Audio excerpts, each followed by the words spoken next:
Welcome, folks, to G-1 Climax 36 Night 1 live reactions.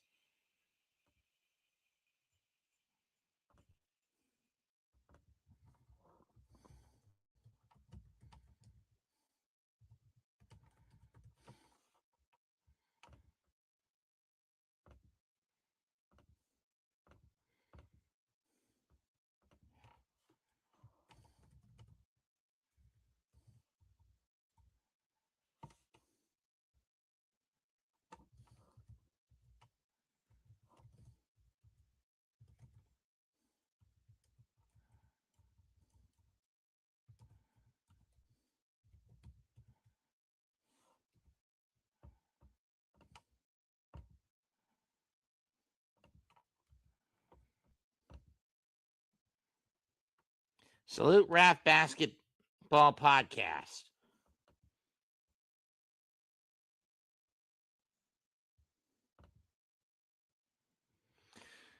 Tonight we're live from the Now Arena in Chicago for Night 1 of the G-1 Climax 36 tournament. New Japan's biggest round-robin tournament of the summer.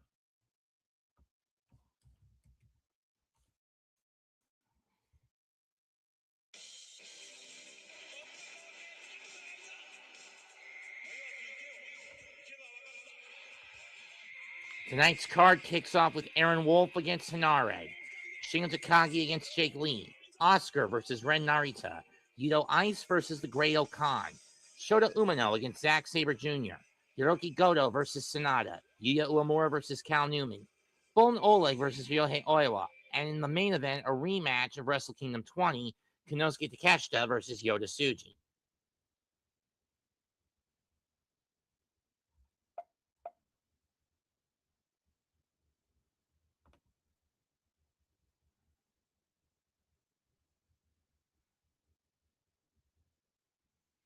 Please tell me I don't have to pay for this shit. Oh, there we go.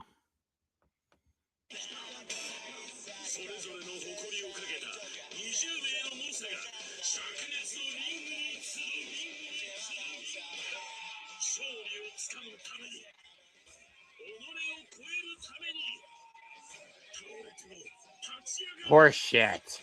40 and 56.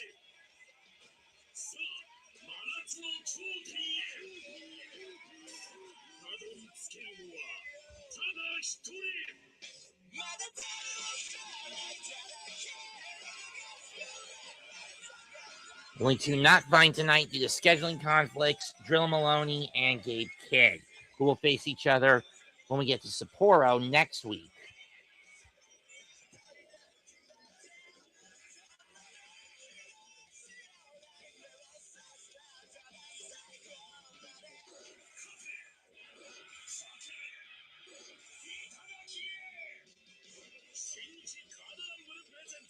Online trading card game for New Japan.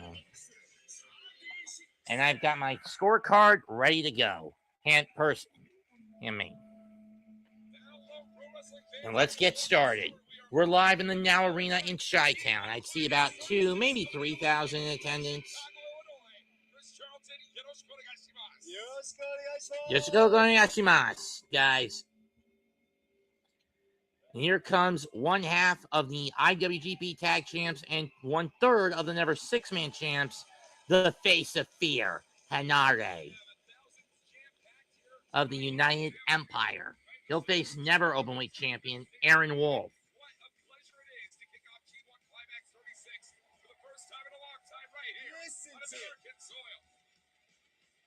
What's that belt that Hinare's got on his waist now? It's gotta be a reason. Oh.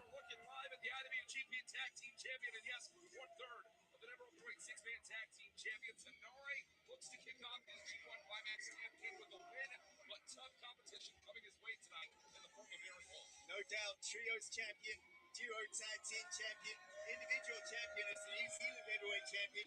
But, the grandest prize, of course, is the G1 Climax over the coming month.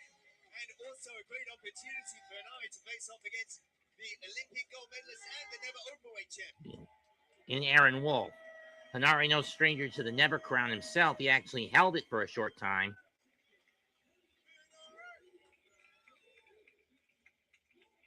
Hanare, this is his 11th year in the business.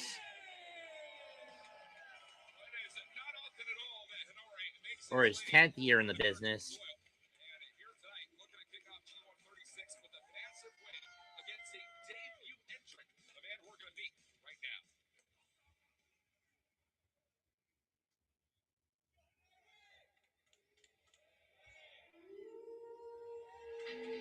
And here comes the never openweight champion, Aaron Wolf, former Olympic gold medalist judokan or judo.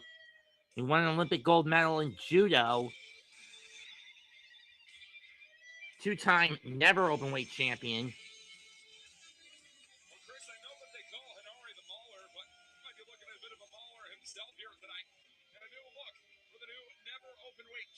I'm liking the new attire.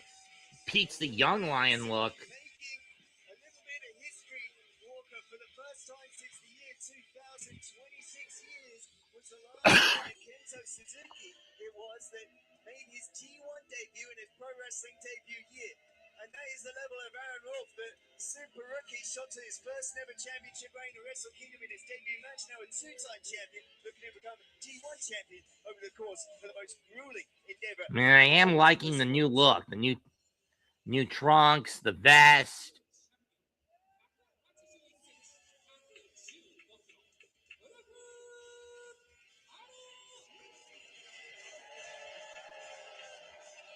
And for those wondering, despite the Western-sounding name, he actually is a Japanese citizen.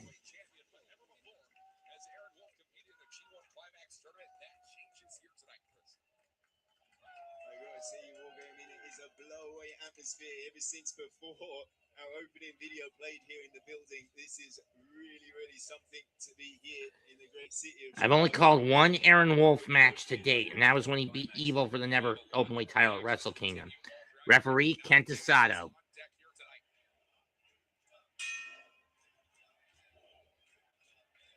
"30 minutes on the clock. Here we go."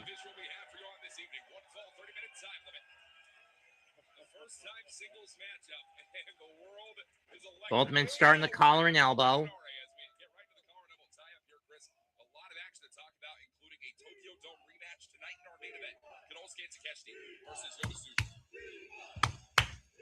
G1 champ breaking out. Like it. America is fired up, man. There's some other sporting tournament happening in America right now. Side headlock. This is where the action is. This is certainly the one to be talked about as Hanare and Aaron Wolf launched off the ropes.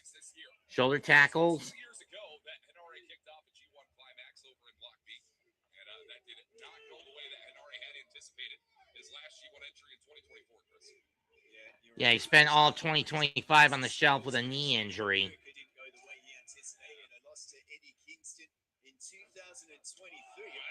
Wow, my goodness. Back Great elbows. Aaron Wolf there. That's what this game is about, Walker. Wolf falls to the outside. Versus the judo expertise of the Right. grappling. And right now the stand Right. is working very, Club very shot. well for Hanare, inside and out. I'll tell you right now, I had a conversation with Wolf with a chop. They told me that he is looking to submit a judo master, and Aaron Wolf really set the stage for a very well-earned G1. Another chop. With the IWGP champion. Hanare's chops right back. And Hanare is going to make it very difficult for Aaron Wolf to get any semblance of self here tonight. Yes, I mean, well, Another chop. very well earned his spot into this G1 against Yoshihashi. Had to qualify, had to play in, even as the never openweight champion. Oh, and clattering into the ring post. I don't think this match is going quite the way Wolf had anticipated. I think he expected this to be inside the ring and doing a lot of time out of it right now. You expect a lot of out-of-the-ring action when it comes to House of Torture, and Aaron Wolf has been in the House of Torture universe for some time now. But now he's in a fight with a member of the United Empire. Shoulder tackle by Hanare with using the leverage. Senton, Hiro Saito Senton. 1, 2, nope. That is something that could crack a sternum. Aaron Wolf speaking before the tournament saying, well, I mean, it doesn't do well in any tournament. Of course, a very experienced tournament fighter. Walker, of course, because of his experience in judo in the Olympics, but not in something like the G1, but saying you have to go all out in this match. You cannot think about conservation. Clothesline. Otherwise, you will lose. And Wolf stings on his feet. All Let's see if Aaron Wolf can Clothesline. All the credit to Aaron Wolf for standing in this fight with Henare tonight. Block. Oh, as Aaron Wolf managed to chop that to the waist. Block. One more time, targeting that Duck. arm and whoa! And a T-bone. He's got it. Uranage, a newly added maneuver in the arsenal of Aaron Wolf. That was more of a Starting to T expand exploder. and wrinkle just a little bit of his gamesmanship. in total 3-2 over the last in this year, 2026. That's his debut year. Henare, of course, missed well over a year of action, so he's only ever wrestled one singles match in 2026. That a loss to Boltin Ole. Henare was out in 2025, missed G-1 Climax last year due to a knee injury. He's not going to have to worry about targeting of the knee from a guy like Aaron Wolf. Wolf with a snap. Flex down on Henare, and has got to try and foot his team. Here we go. And an elbow drop. Right there for Wolf again. And 1, 2, nope. not going to be enough. Put down the ball. Elbow drop certainly something that has become a very keen string to his bow. Angle slam as well was how he worked his way into this tournament. Set up that triangle choke that he also likes to use. That's how he became the never openweight champion for the first time in his career, the second time as well, most recently back at Dominion, June 14th of this year. And Aaron Wolf, it's one thing to compete in G1 for the first time, it's a whole nother to be a champion. Nice back kick by, or back elbow shot by Henare. The spinning wheel kick from Henare, managing to flatten down the Wolf tonight. Yeah, at the end of this tournament, the semi-final night, August 15th, we'll be saying goodbye to Hiroyoshi Tenzan and be having his retirement. That was a very Tenzan-esque application, the spinning heel. You are looking at Henare right now, one of the hardest heads in pro wrestling, and Aaron Wolf has got to keep his head on straight as well. But watch out for the rampage. Rampage tackle. Oh, inbound. No, Aaron Blocked. Wolf. Oh, and shots like that. Aaron Wolf going for it here, Chris. Forearm shot by Henare. Wolf responds in kind. Aaron Wolf wanting to test himself on the stand-up game. That shows the man that Wolf's going to be coming this year's tournament, Chris. Well, I mean, you heard the reaction as we had yesterday at our fan fest. A lot of questions, but Right. we don't know what Aaron Wolf wants to expect from him just yet. And Wolf then we'll see, and we Henare can just see pummeling what's each other. Chicago. Henare starting to stumble here.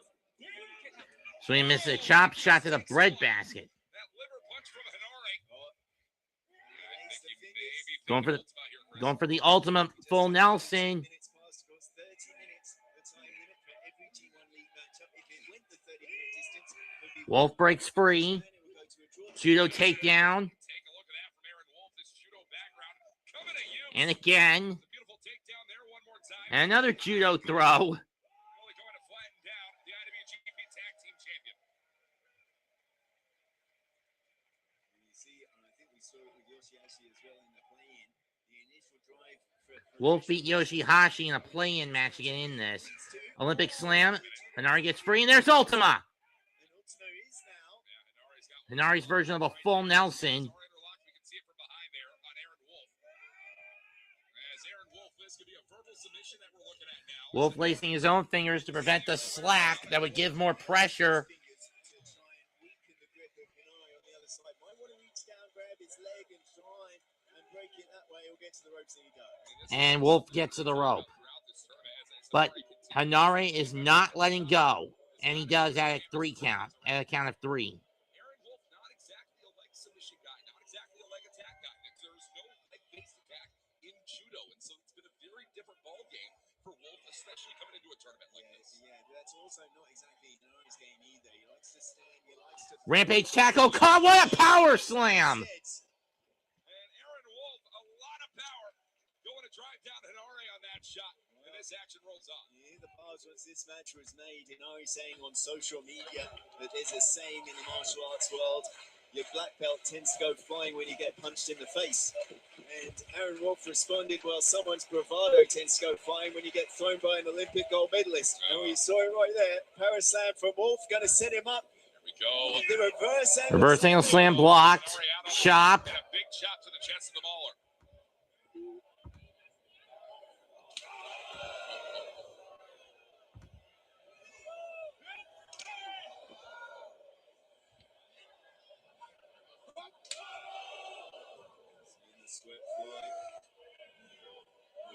conditioning was to be tested. Wolf at this point. Wolf chopping away. The G-1 Climax is a test of the human condition in itself. And the human condition may be failing Aaron Wolf right now. Switching levels there to Hanare, and All right, Wolf still standing. But may not stand any longer. Yeah, might not have been the best choice to do that. Hanare, here we go. How about that? The Wolf's kiss. Wolf's kiss. One. The stupidest decision you might have made, Aaron Wolf. Put a little bit more vinegar into Hanare tonight. Off the ropes now one more time. Right. Underneath once again. Whoa. Rampage second. No. Aaron Wolf. I can't believe what we're seeing. Angle slam. And Wolf's not done yet. Wolf ain't done. Reverse. Reverse angle slam. 1, 2. Got him. And Wolf is the first man on the board.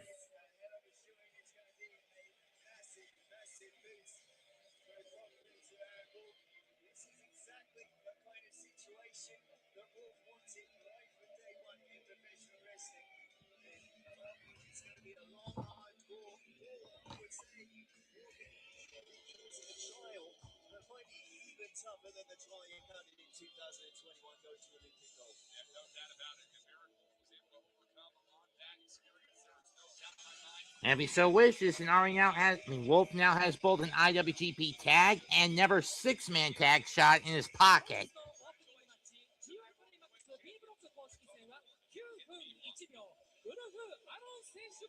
9 minutes and 21 seconds is how long that took.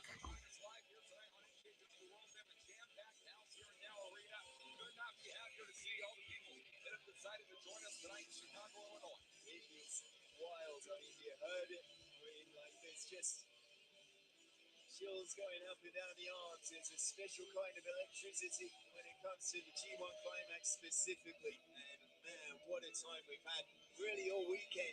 Always a great place to be here in Chicago. Yeah, no doubt about it. Aaron Wolf, 2 points on the board, victorious on the evening. A lot of action to get into here tonight. How about Fulton Oleg versus Ryohei Oiwa coming up in A block, our semi-main event of the evening. Plus, Konosuke Takeshita versus Yota Tsuji, your main event from the Tokyo Dome this year on American soil tonight. Just half a year down the line. Couple of Tokyo Dome main events on one night right here in Chicago. The New Japan Cup final, Yuya Uemura versus Callum Newman, getting replayed here tonight in G1 League action. We are just getting started. 9 matches on deck. And wrestling fans, coming up next, it is A block competition to come your way. Shingo Takagi versus Jake Lee, 1-on-1. Up next, Jake Lee against Shingo Takagi. Unbound Company versus United Empire.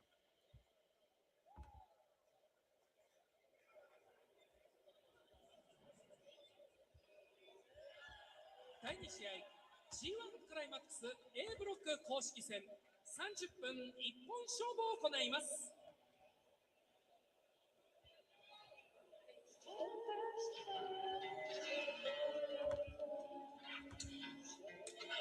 Always you wonder how a lot of people in their first experience in America are going to be treated. Aaron Wolf, well, at least half on home field earlier on, got a big reception. I wonder how Chicago's going to react to Jake Lee. How does anyone react to Jake Lee? Good question, Chris.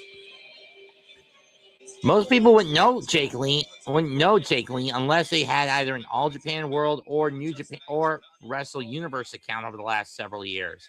There he is, the silent jester. His only other appearance in the tournament was G1 34.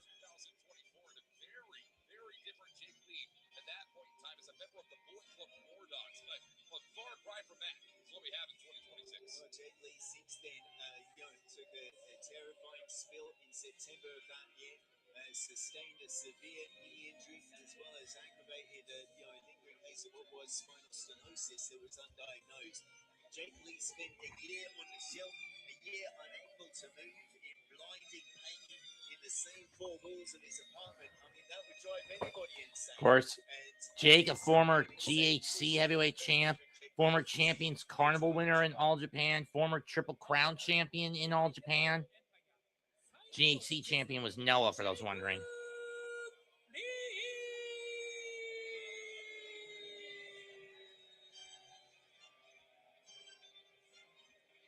Well, the temperature for Jake Lee in Chicago, it's a little bit on the Windy City side. Well, there you go. Yeah, it's been very hot over the last few days here in Chicago, but Been cooling down a bit lately. cooler reception. We're going to get fired up again now, though.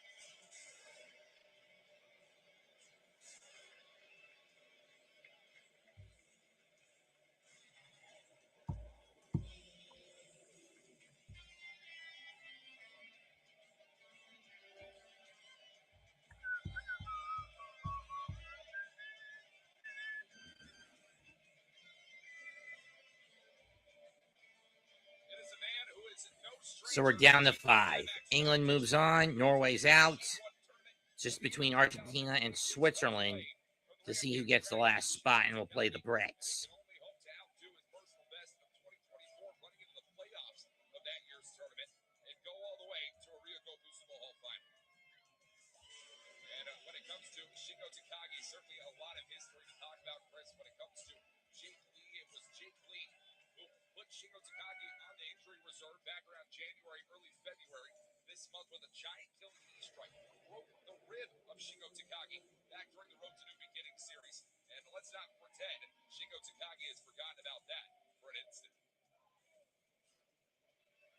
赤コーナーアンバウンドカンパニーランペイシードラゴン高木慎吾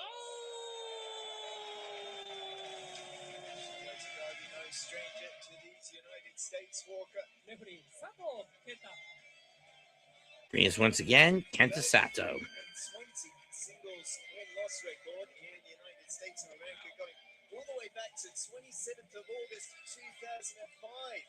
We're wrestling the legendary Curry Man for Ring of Honor. Wow.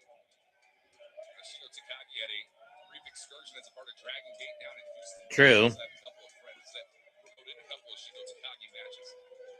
We're watching online. Shout out Justin Bisnet on the evening as Shingo Takagi and Jake Lee go one-on-one.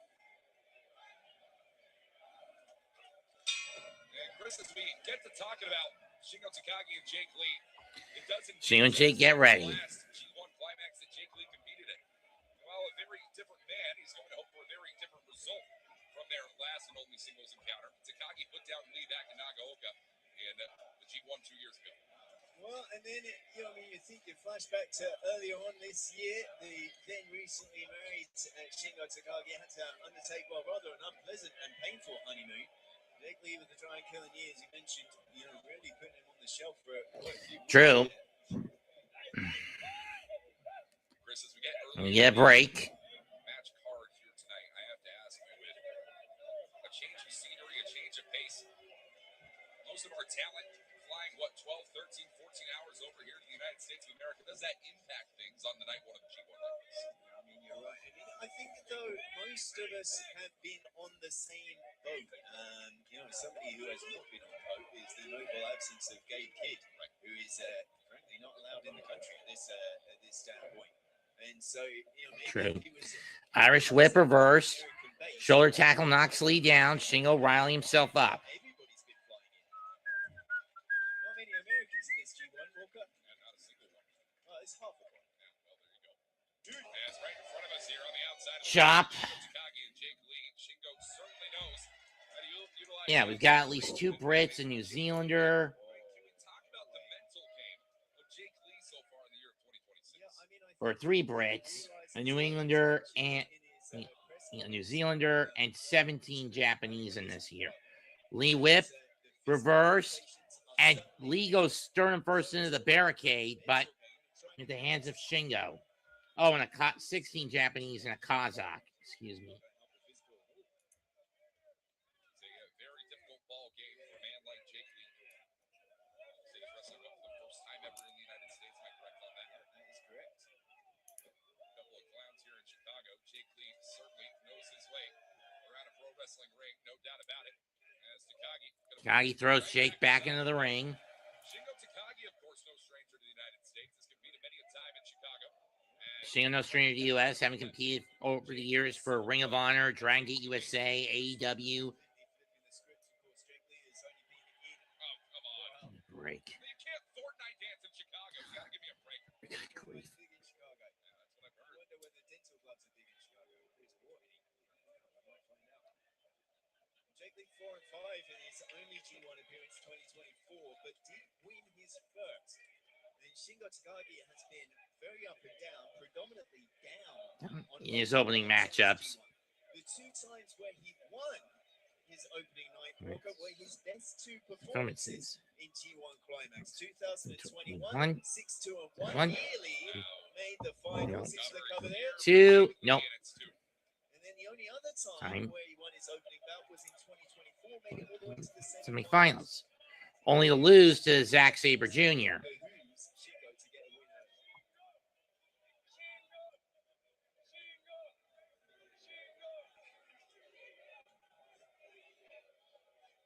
in Japanese can mean traffic light. I think the green for go for Jake Lee and the red for stop might be coming out. And Shingo rallying himself up, right hand by the former IWGP heavyweight champion. Former Open the Dream Gate champion. Right hand. One for the left hand bomber. Got caught with a knee shot, with a giant knee.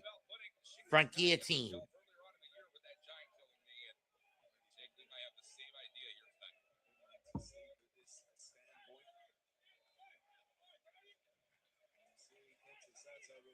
Still the blood flowing to the brain for now, but it's starting to grow dim, starting to grow grey. Shingo, hold on a minute. Big suplex by Shingo. On Jake Lee. That's certainly going to aggravate the spine. We talked the litany of injuries that Jake Lee is walking into. The question is, Shingo and Natsupoi have been doing a lot of common training recently. Natsupoi using the made in Japan some victory. I wonder whether Natsupoi has taught any new tricks for Shingo Takagi for the G1. Well, can't wait to see Shingo hit the Burial Gift moonsault.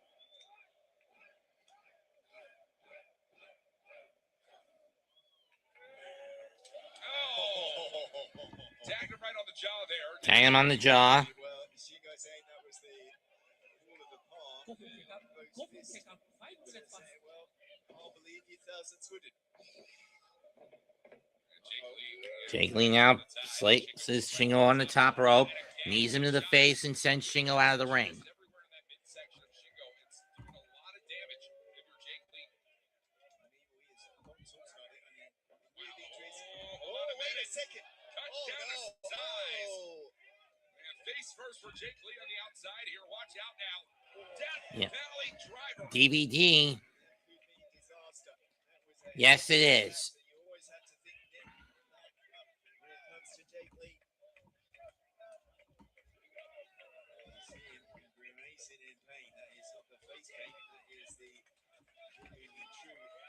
Expression on the face of Jake Lee right now. Jake Lee in trouble. Referee Kenta Sato is going to want to bring this one back inside the ring. I think Takagi has the idea first, though. Shingo Takagi, a lot riding on the start to this year's G1, just as it is for every other man involved in the action. Superplex. Lee trying to fight it off. Not going to be able to. This is going to hurt that back.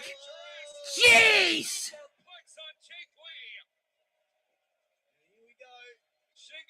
1, 2.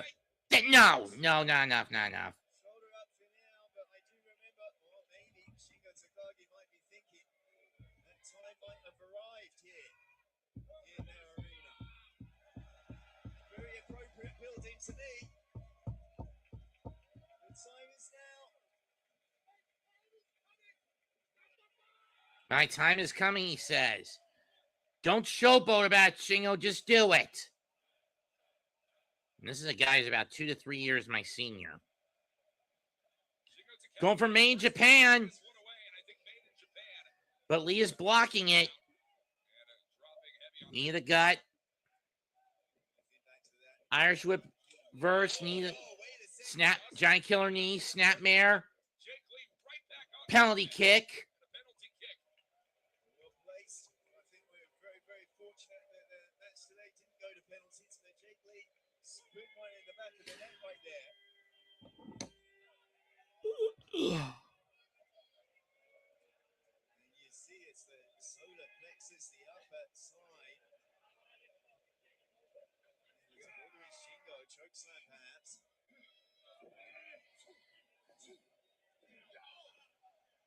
Oh, and again. That's it. Yeah, that is on the wrong side of the damage point. Oh. It's a power of hyperism, but every time Shingo has the answers, Jake Lee has changed the questions.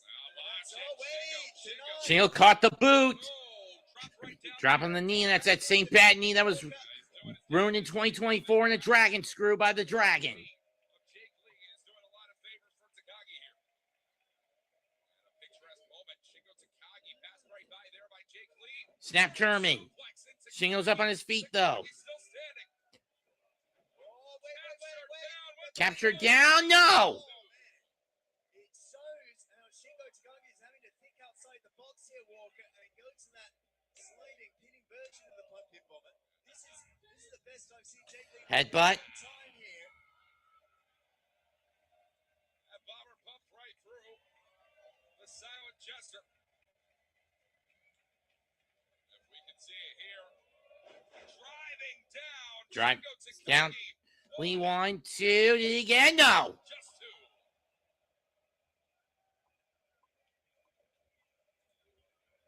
Shingo Takagi doing all within his power to try and keep this match in his control. And Takagi is going to have to spend a little bit more time on Jake Lee tonight.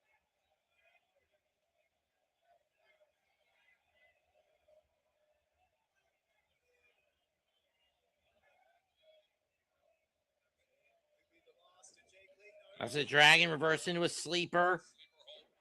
Shingo gets free with a feel over. Blocks the kick. Forearm shot.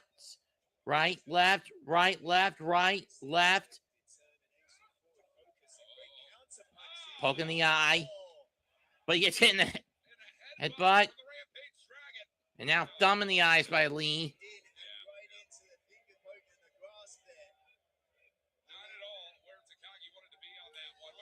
Running bomber. 10 minutes gone. Miss of the boot. German suplex. Turn around. Oh. Face break shot. 1, 2. Got him. 10分14秒、ジェイク・リー選手の勝利です。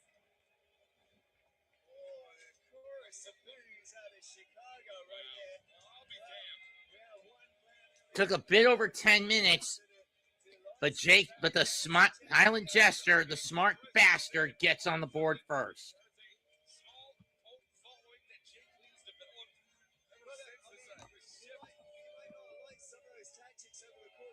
Jake Lee wrestling with a forward focus, urgency, and a pace. We didn't even see it when he was wrestling for the IWGP Heavyweight Championship at the beginning earlier this year. This is a very interesting development from Jake Lee. I kind of like it right now. And you put away Shingo Takagi in your first, that sets you up very, very strongly going forward. And his next will be in Sapporo next week. Well, it does the exact opposite for the Rampage Dragon, an 0-1 record. 本日の第2試合 G1 クライマックス A ブロック公式戦は10分14秒、ジェイク・リー選手の勝利です。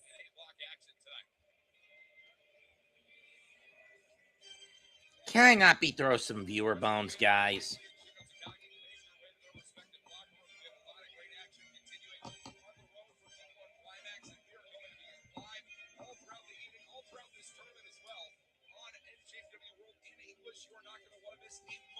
G1 Climax 36 this year. Best place to be, of course, is right here in JPWR. If you can't be there in person, but if you can, at JPW1972.com. Events coming up July 25th and 26th in Ota. All those great venues, historic venues, and of course, and finals coming up in mid-August at JPW1972.com. And of course, all these fans in Chicago know nothing like it. Wrestling fans, we're going to move right back takes on Ren Narita one-on-one.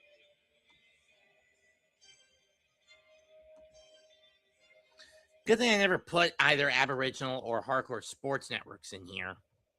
I mean, on my basic info settings.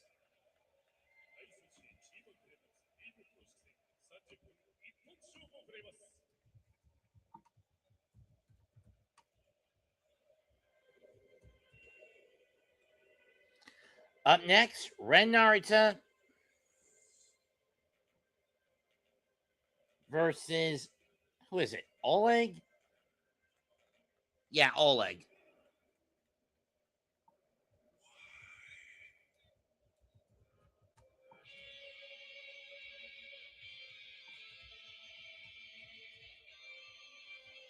Chris, there was a very obvious game plan for House of Torture heading into this year's G1 Climax tournament. Ren Narita thought he was going to blow through Aaron Wolf again in Osaka Joe Hall, that he would enter as never openweight champion, and that he would win the whole damn thing all on his own. Well, all those points have come to pass, and we're not sure we're going to be seeing any of them.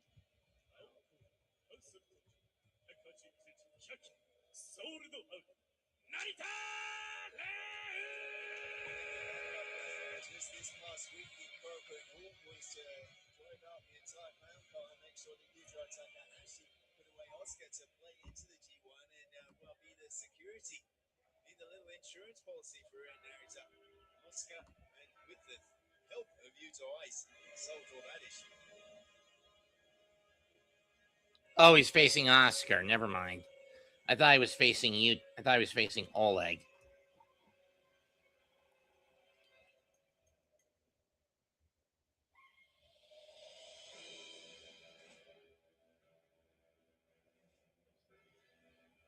Do I like this intro video for Oscar? Oh,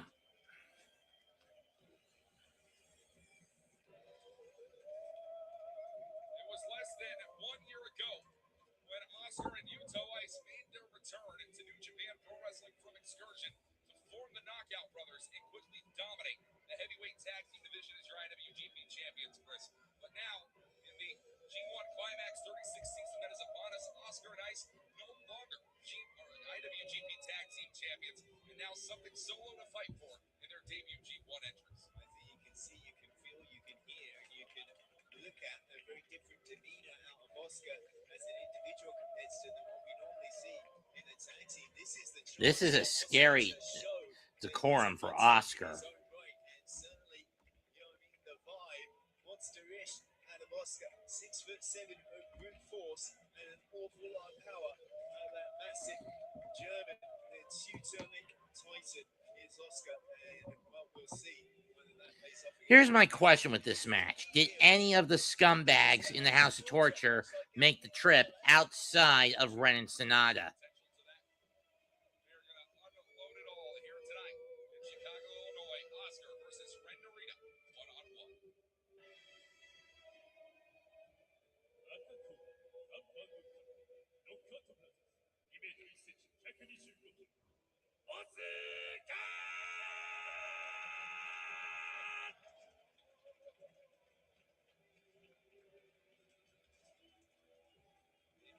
Tradition in this tournament, you think all the way back to 1991, the very first G1 Climax. Bam Bam Bigelow, Russia, Big Bang Vader as well. I actually forgot Oscar was in this. So it's a German, 3 Brits. Maloney, Callum, Zach. Okay, so it's 4 Brits, a German, a Kazakh, a New Zealander, and 13 Japanese wrestlers. And Narita going right to work on the big legs, on the legs of Oscar. And that's what you got to do with a guy this size. Well, let's say this. The correct quote-unquote game plan, as he put it, didn't work out for Yujiro Takahashi. That's how Oscar played into G1 Climax this year and debuts in the G1 36 tournament as we speak. And torquing that leg around the ring post. To take the target to that left knee, and I hate to say it, but Oscar is certainly coming into this night with a little bit of injury issue on that left knee. I had a conversation with the man earlier tonight, and Ren Narita must have overheard that scouting report because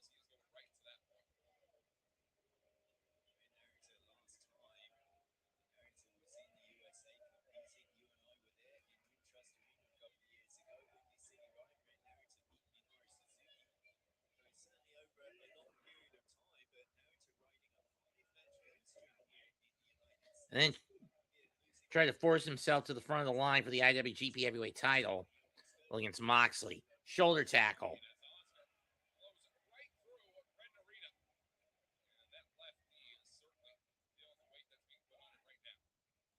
What's Narita looking for?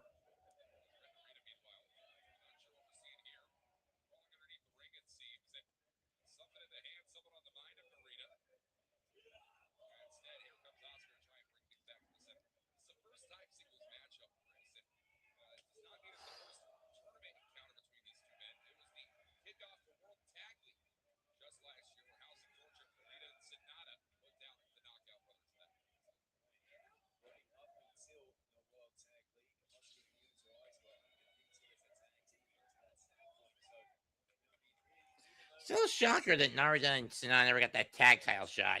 Shot by Oscar.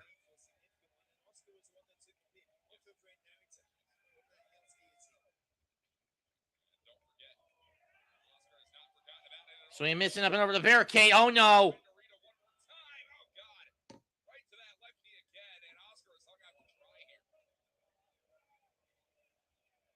Chairs. Should have guessed.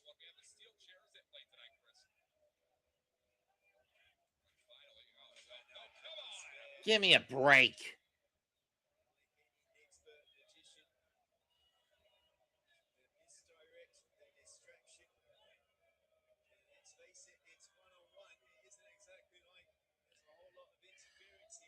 Here, especially when, again, the bulk of the house, Yujiro, Kanemaru, Sho, Doki, Fale, Owens, they're not in the U.S. right now.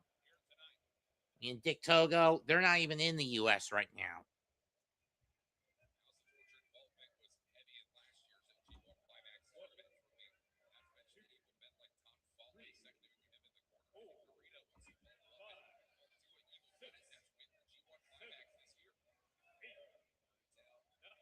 Count at 9, and Oscar gets back in the ring. But again, that leg has got a bullseye on it.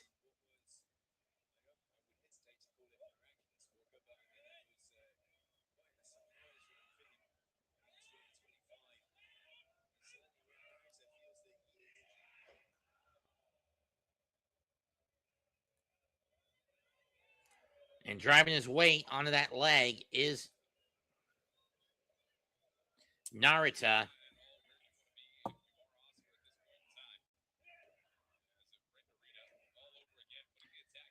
Kicks to the knee. Down to a heel hook.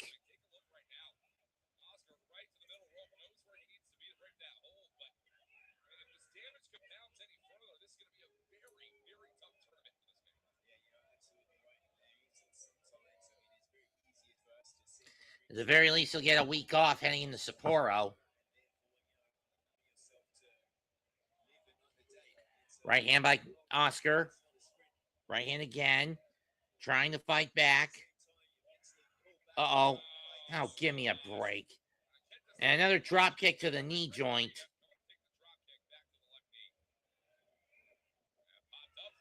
Pop-up drop, backdrop, but the pressure, but Oscar's leg ends up giving out.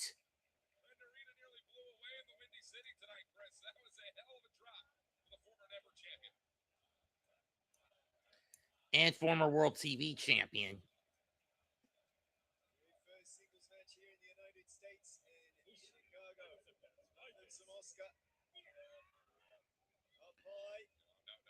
Narita gets away. Again, the knee giving out.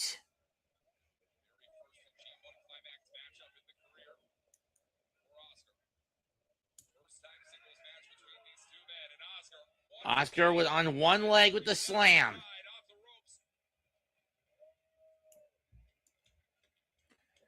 Trying to slap some life into that leg.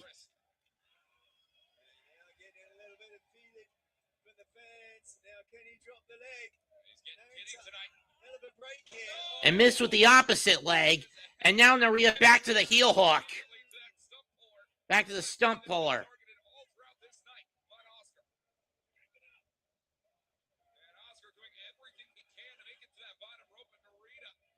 Narita pulls him out. Now going to drive the knee into the Nope. No, Oscar kicked him off. Never seen that. Miss of the boot. Clip of the leg.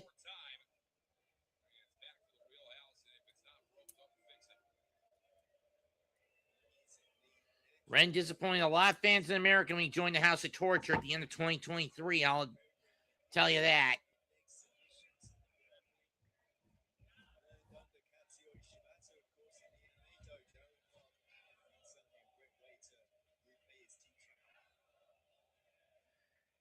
And I agree with this crowd in Chi-Town. House of Torture is House of Bullshit.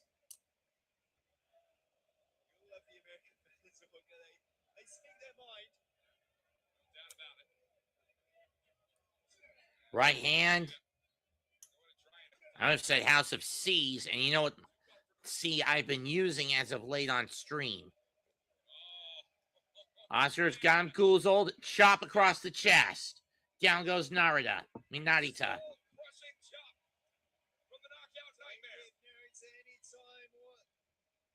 But it kicked it. Oh, Hell's Guillotine. Into the guillotine choke.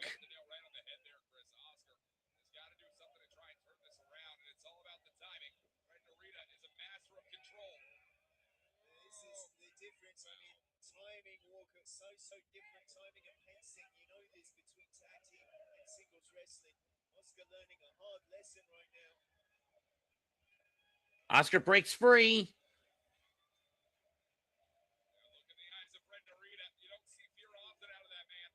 And now a sleeper by Oscar to Narita. And if I'm Sato, I get out of there. Because you know Narita, or at least get out of range.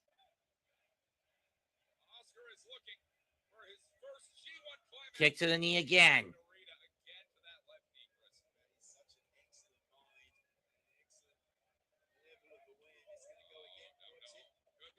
Choke bomb reverse. Back to the stump puller.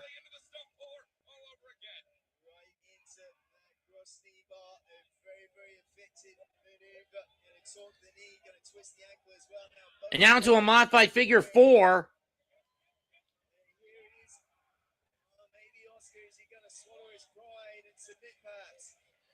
G1's a marathon. It's not a sprint. You want to save it.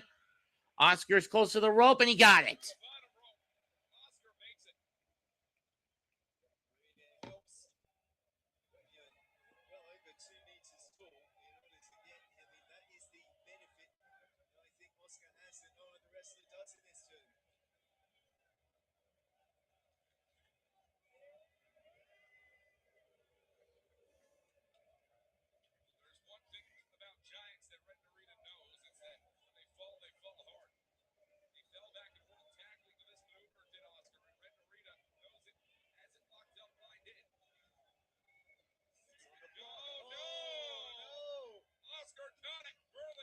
Nope.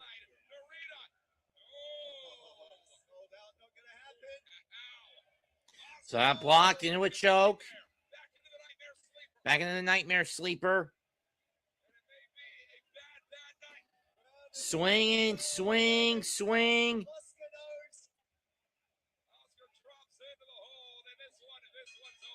And Narita is out. Oscar wins.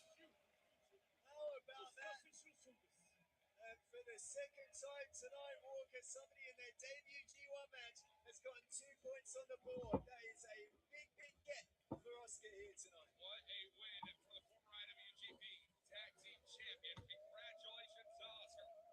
A phenomenal, phenomenal performance. And let's call a spade a spade, Chris. You may not like how Red Narita did certain things in this matchup tonight, but Narita wrestled a very smart game, and I'd expect to see a lot more out of that man throughout the rest of his G1. Big hit next. His next will be next Sunday in Hokkaido. It'll be the old enemies, Germany versus England, and it's going to be Oscar versus Gabe Kidd. Right now, we'll have to recover against another devious English player in the form of Callum Newman. That is coming up Sunday, July the 19th.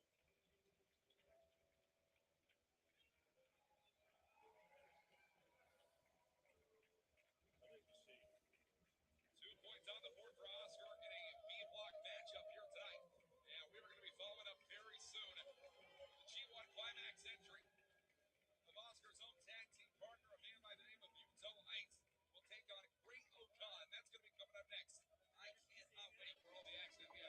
So we'll get the other half of Knockout Brothers against the other half of the IWGP Tag Champs.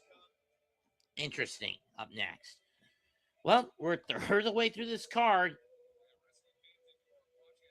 We're going back to the A block next.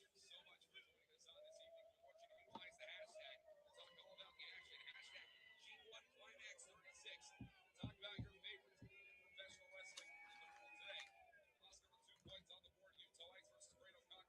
Great O'Con coming up right here on NJPWWorld.com.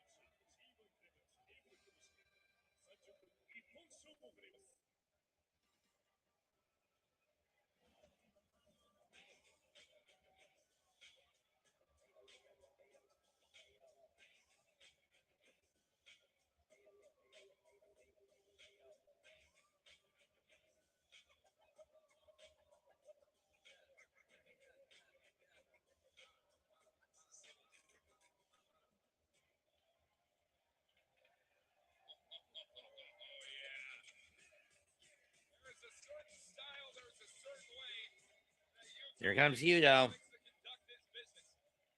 We're in Chicago, Illinois tonight, Chris. Utah Ice can get as high as he damn well pleases. And tonight, he is going to do just that. G-1 Climax 36 debut for Big Utes here in Chicago. See what Big Ute's got.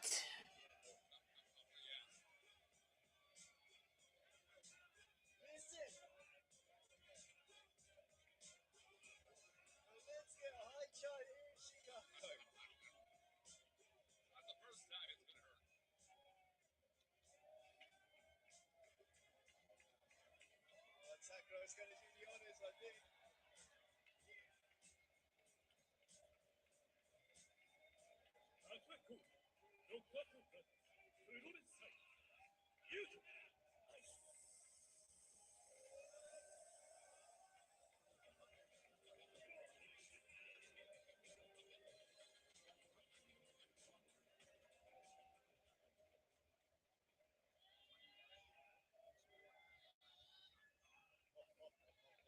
'You see all these people walk out?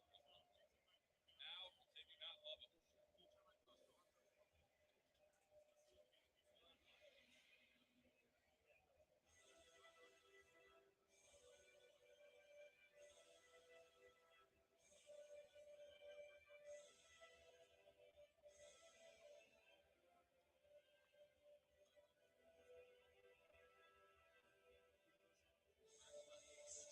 Yes, you can see all the way around ringside. We're just barely off of Tiger Mask retirement. Everybody was out there. Oh, now old pal Jushin Thunder Liger made his way from there. Had a quick stop in Paris earlier on this morning, and he's already in Chicago. Nobody more esteemed, of course, than the great O'Khan.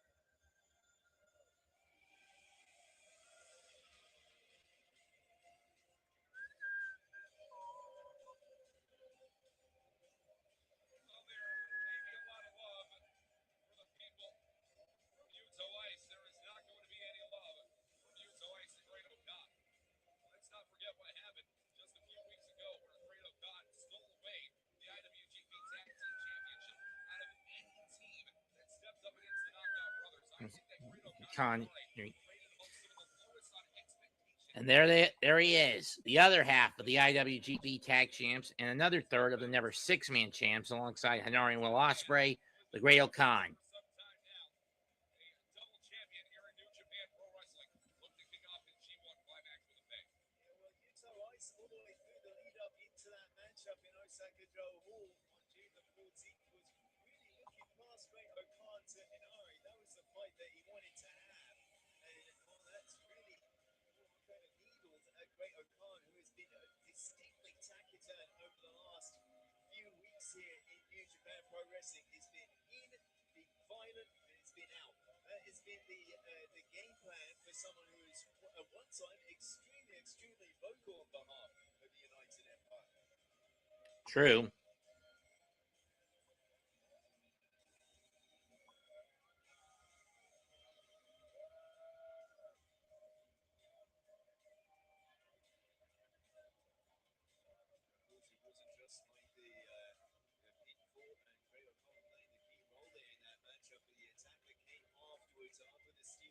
Oscar diving to protect his tag team partner from the assault.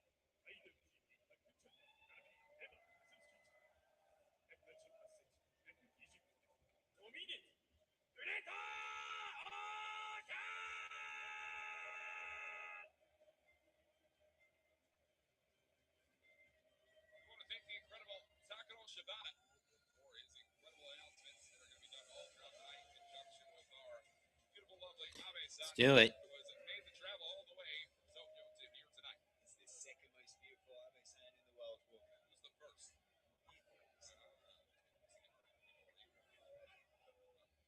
Hey, Great Khan and Yuto Ice, one-on-one. Surprising, Sakura didn't make the Sunday cut. For that matter, neither did Nami. Coming back during the days of Yuto Ice as a young lion by the name of Yuto Nakashima.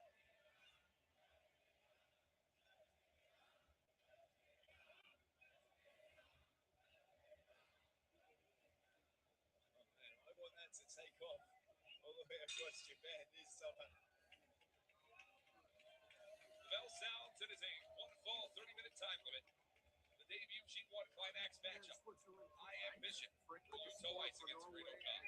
And that is something that, well, Great Khan instantly, this is, the smarts of Great Khan instantly take the air out of the room, instantly redirect attention and stop those chants on behalf of Yuto Ice. Yuto Ice is like a fool when he sees red. Pedal to the metal. No stop. Ice is going to do everything in his power to try and keep the energy moving forward. Great Khan is hit the nail on the head there for sucking energy out of the room. Is certainly what Khan is going to do best here tonight. As Great Khan, you've seen this before. We're going to be seeing the retirement of one Hiroyoshi Tenzan to come the way for G1 35 semifinal. Still Great Khan, one of the proudest moments of their career being in 2021 in Nagoya, and road to new beginning where Great Khan beat Tenzan to steal the rights of the Mongolian shot. He's the only Yuto on the attack on Okan. Tenzan had to come up with an innovator, an alteration. I think some legal exemption needs to be made for Ryokoku, but I digress. Wait a second. You want to listen to the call tonight in Chicago. Again.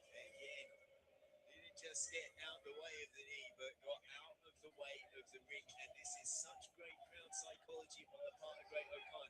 You win half the battle. Oh, wait a second. Yeah, and now, here we go. Oh, right into that post. Yeah, the post goes Yuto. Things together at ringside as Great Khan and Yuto Ice battle the outs. We've seen how violent in the brief singles appearances we've seen of Yuto Ice, how violent Yuto can get on the outside of a ring. We're going to have to hope there are no tables around right now as cheers. I think that's the same sort of area where Naruto is fucking outside. Great Khan, that steel chair in hand.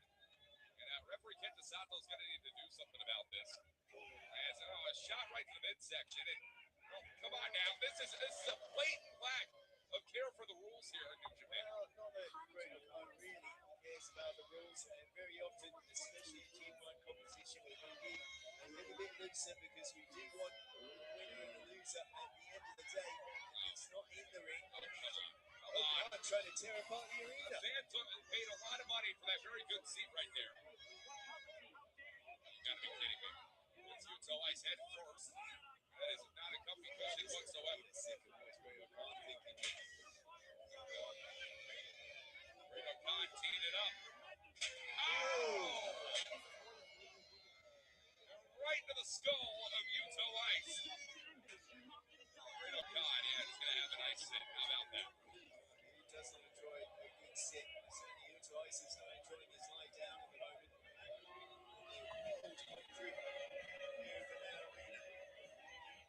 Throughout 2022 into the year 2023, that Great Khan will put down a young lion by the name of Yuto Nakashima.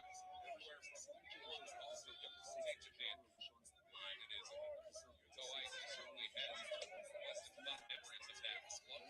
Okan in control as Yuto's in trouble. Okan now dragging Yuto back to the ring and throws him back in it.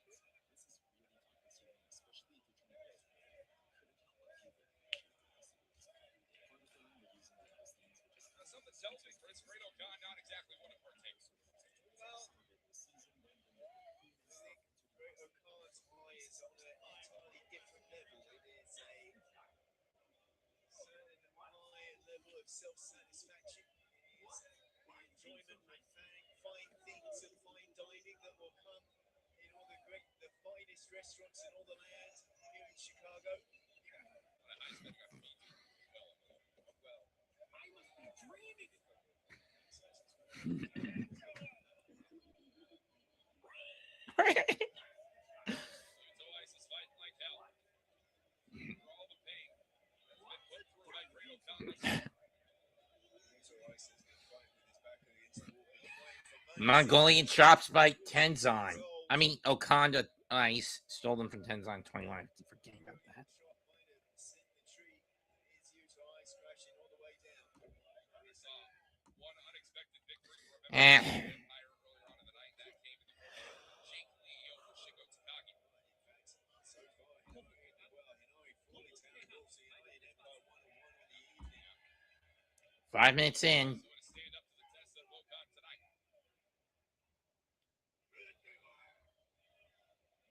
Great O'Khan making it. Oh, And Great O'Khan tripped Yuto Ice up there and is going to have a laugh about it. Okan clearly in control at this point. I think this is Great O'Khan's high. Walker, maniacal laughter as his opponent is lying flat at his feet right now. Great O'Khan looking to go cutthroat with Yuto Ice. Air pull mat slam right down to the canvas. On the mat slam. Great O'Khan is in a world of trouble. Yuto Ice has got to battle back into this position. Not much here on the head of Great O'Khan, but what was there, Yuto Ice was able to find it. And now going to try and find a little space. A little chance to build back, perhaps. Right. Kick. Right. And now Okan biting the top of the head. Back to the eyes, Chris. What do you make of this? Or I think that is very much on brand for Great O'Khan, certainly as we have seen in this. Irish whip reverse. Nice in Kick to the gut. We've seen this more aggressive edge from the Empire in recent months. Yuto Ice, such an expert striker. You said it yourself earlier on in the night.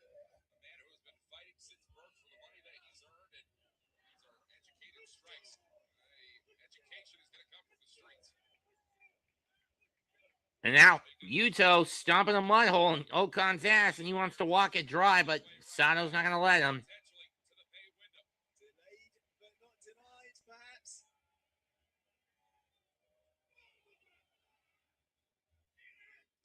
Oh, and a bumble caught knee strike. Bumblecock. Cover. 1, 2.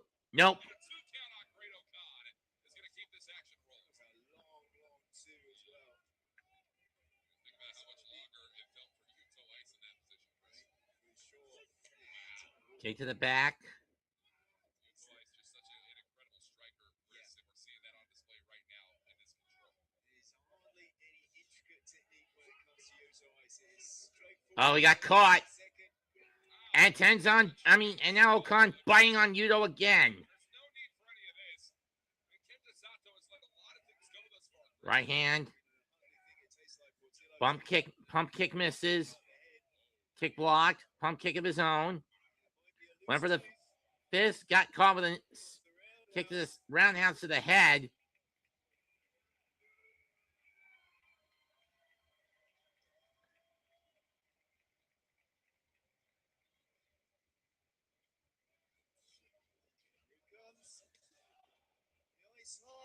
Ice high punt. Pounding kick. 2. Nope. And it's not enough to put 2 points on the board. That is the second time this matchup. Two significant strikes and very, very long twos in the 2.8-point range.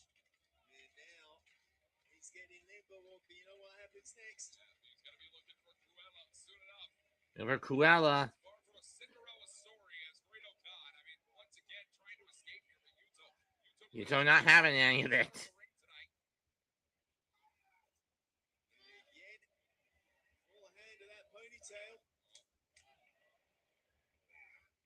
Swing and a miss. Slap.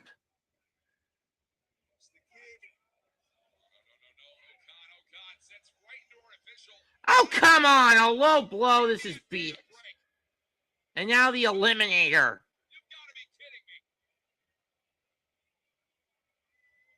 Great O'Con has utilized a certain scientific railgun. And a certain scientific rail gun. That's it. 1, 2, and cut. No, you kicks out.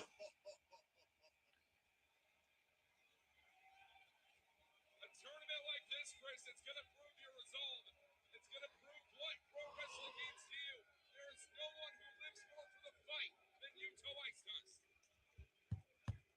Well, that was like the second against Norway, Walker. Electric here.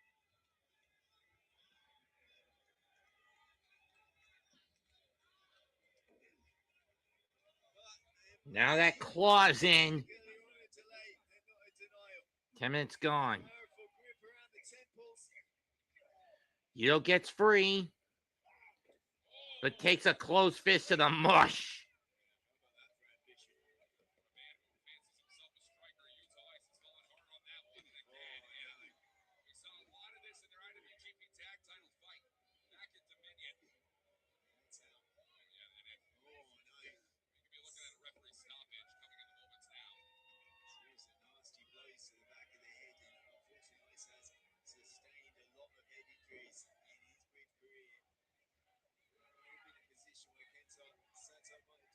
Eliminator on its way. No, you got nailed with a knee to the head. Yeah, that ambition that followed up. And the ambition was set up for this. Here comes Cruella. Got it.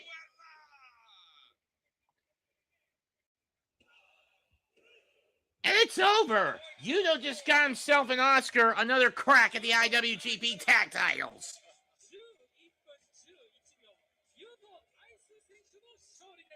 About 12 minutes that one took. What a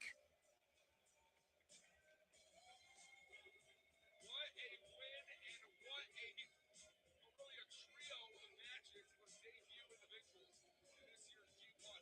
Oscar, Aaron Wolf, Yuto Ice, all putting 2 points on the board. You can really call it a new era here in New Japan Pro Wrestling for sure. It's so important.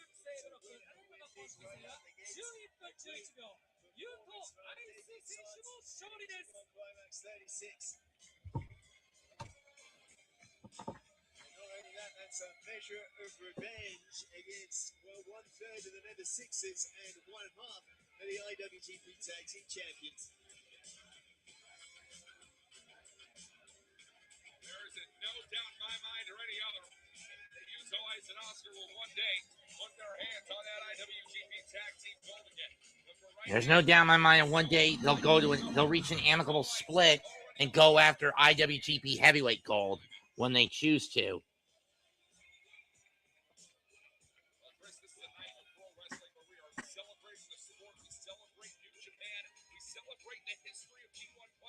Shota Umino versus Zack Sabre Jr. is next.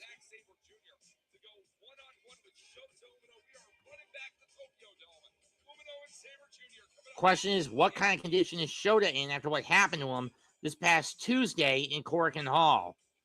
I mean, this past Monday in Korakuen Hall.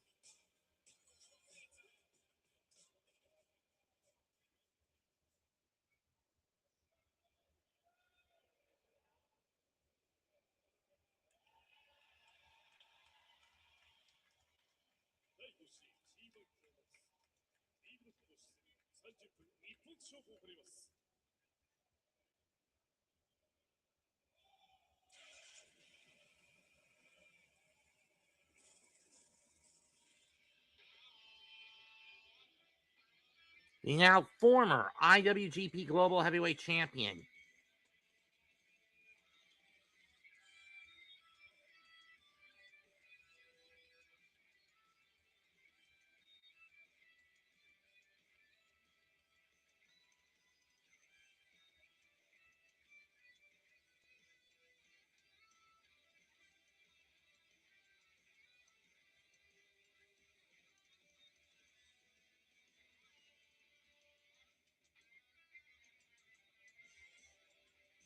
Where is he?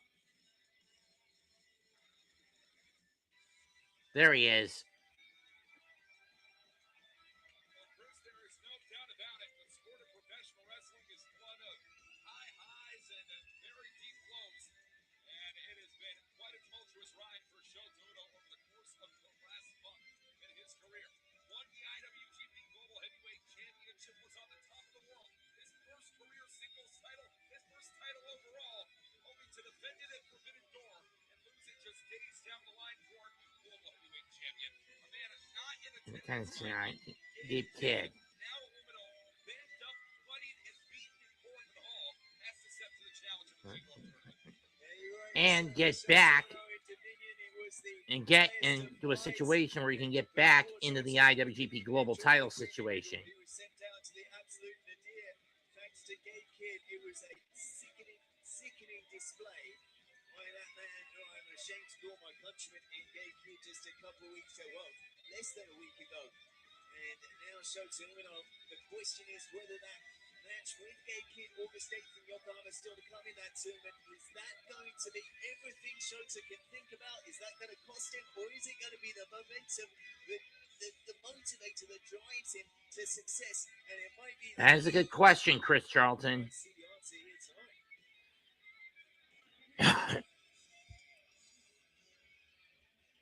I mean, as soon as that Yokohama match comes up at the end of the block rounds, we all know Shota wants to murder Gabe Kidd for what happened in Corkin just about a little less than a week ago.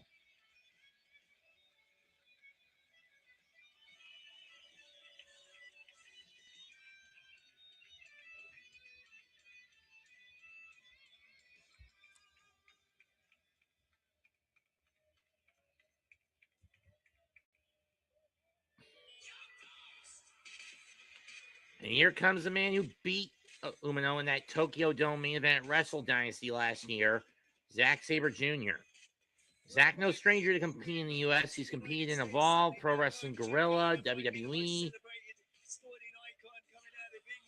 Combat Zone, Ring of Honor. To ever win a G-1 Climax, and you can never discount old Zachy and TMDK. Could the summer saber begin a new Walker in 2026? It feels like any year could be the year of Zack Sabre Jr. He proved it to be such in 2024, ride high in 2025 as well. But can 2026 see anything come the way for Sabre Jr.? The question is to be answered here tonight. Aokona, TMTK, 186cm, 96kg. Zack recently just turned 39 years old. He will be turning 39 years old fairly soon. Zack Sabre Jr., no stranger to the United States of America, has had many an excursion over here competing with the likes of Game Changer Wrestling. In fact, it was just last Monday he was competing against Darian Bankson at Produce Wrestling, picked up a nice technical victory back in Brooklyn, New York, and now a warm-up match to lead here into this singles affair with Shota Umino. Zack Sabre Jr., in fact, the most out of everybody, even Konosuke Takeshita, who wrestles full-time here. Zack Sabre Jr., the most experienced wrestler here in the United States of anybody on the card here tonight. Get this as a record: 128, 66, and 4 win-loss and draws for Zack Sabre Jr. over the course of his career on these United States. And we are on U.S. soil tonight in Chicago. Shota Umino has had a fair share of memories right here in Chicago, Illinois. Remember? Yeah, last year he challenged came up short in challenging Hiroki Goto for the IWGP Heavyweight Championship. Sabre Jr. has certainly found himself in high-profile situations this way as well. But Sabre ringing out. 4-3 singles record between Umino and Zack Sabre Jr. The record goes to Shota Umino. No, Every but single one of those 4 victories Shota has coming in tournament matches. And two of his three losses to Zack have come in title matches. New Japan World Television title in 23, IWGP Heavyweight in 2025. Dynasty.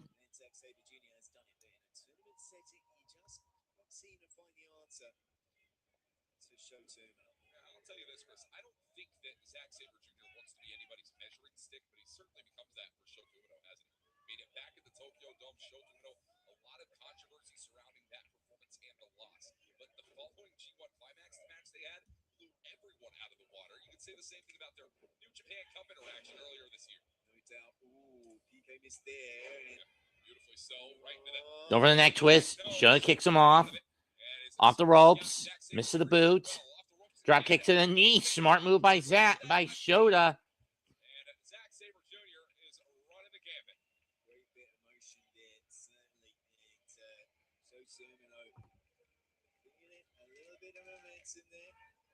One thing I want to see, and you can just perhaps see it, perhaps if we get a close-up shot of Shota Umino's back, you can see the marks of the cupping therapy Shota Umino has undertaken over the course of the last week. A lot of damage, most notably, I mean, not just to the head and being dropped on the head by Gabe Kidd, but also the back, a little bit feeling it, and a history of back issues. Walker does Shota Umino. No doubt about it. Zack Sabre Jr. can exacerbate those. Back elbow. Elbow to the shoulder blades. By Umino. Front chancery into an Irish whip. Going for the head.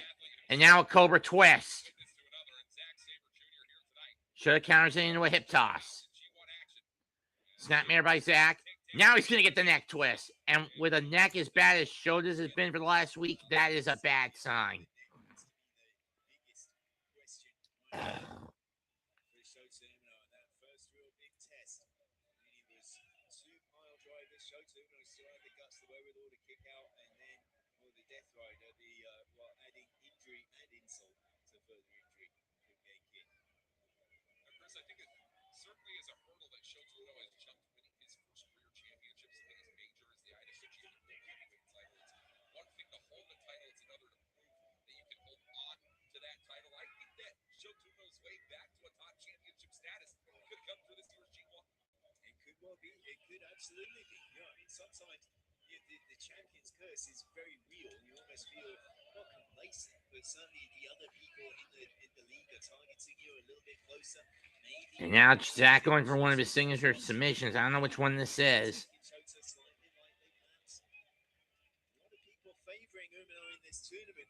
It's a bow and arrow with a hammer lock. Umino is going to favor that spine, the ankles as well, that were tied up by Zack Sabre just moments ago. For all that Zack Sabre Jr. has done in his career, he would love to win yet another G1 Climax tournament. There is nothing else. Yeah, Zack has done pretty much everything. World Tag League Tournament victory last year. G1 Climax in 2024. New Japan Cups in 2018 and 2022. Inaugural and longest reigning New Japan World Television Champion. And most successful holder of that belt, I might want to point out. Two-time IWGP Heavyweight Champion. Three-time IWGP Tag Champion with Taichi.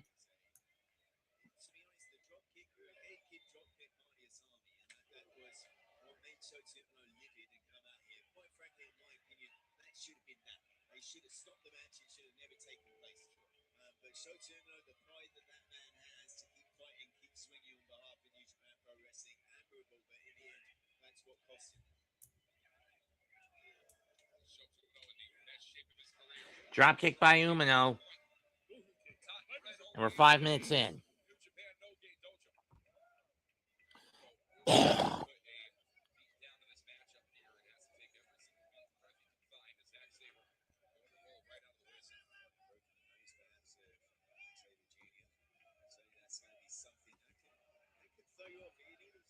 Zack Sabre Jr. I don't know if you've ever broken your nose, Walker, but I mean, it's something that it just makes your eyes water.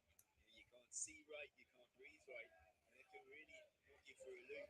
It's a relatively mild injury. Hand chop, forearm chop, forearm chop, forearm chop.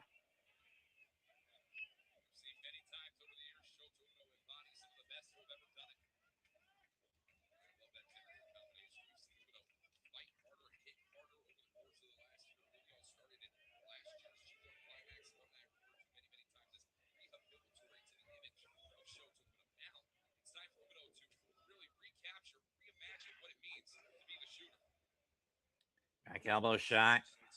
Fisherman suplex. Bridge.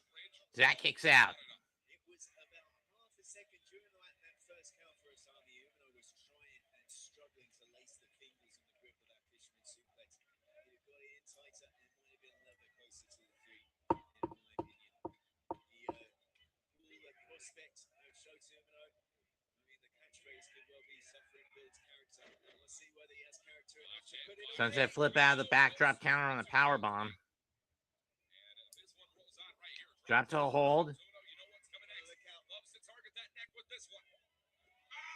Damn! Boy, did he. Boy, did he. That is an uncomfortable position for any. Zack Sabre included a double impact all the way to the outside, courtesy of the roughneck.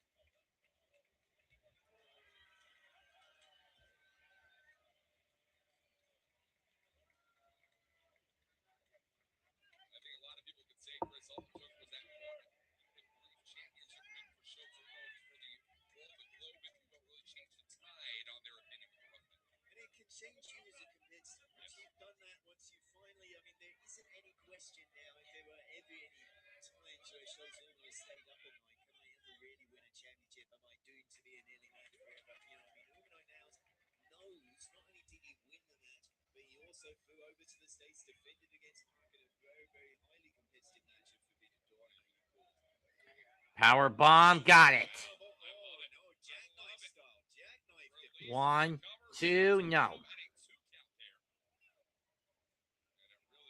Zack has also had a history of neck issues. Go back to his early career. The oldest ever entrant into a G-1 Climax was getting to her tenure, and somebody that has mentored Shota Umino quite effectively as a human being since he was a young man, since he was a child, hence that tenure combination and also the use of the powerbomb as well. I thought he was going for a swinging DDT all of his own, but instead... Gonna put Zack on the top.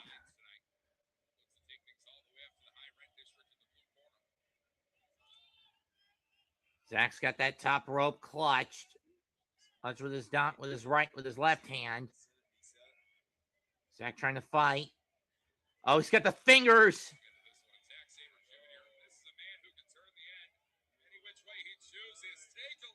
Oh no.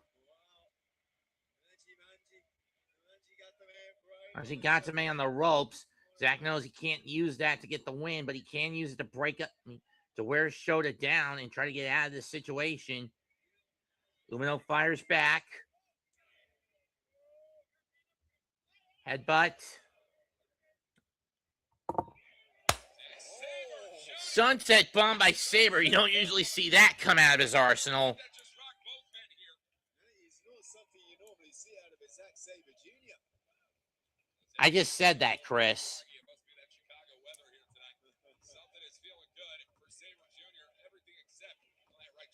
It was 11-16 for Yuto's win, 9-42 for Narita, 10-14 for Shingo, and Wolf won in 9 in a second.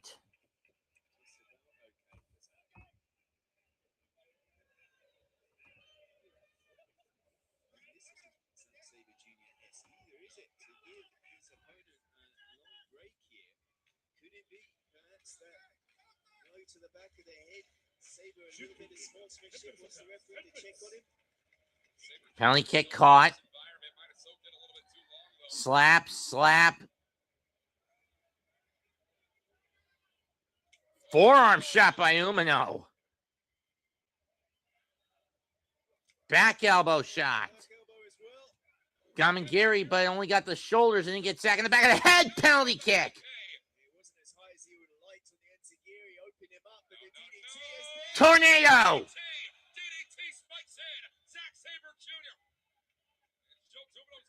Looking for second chapter. Zack blocks it.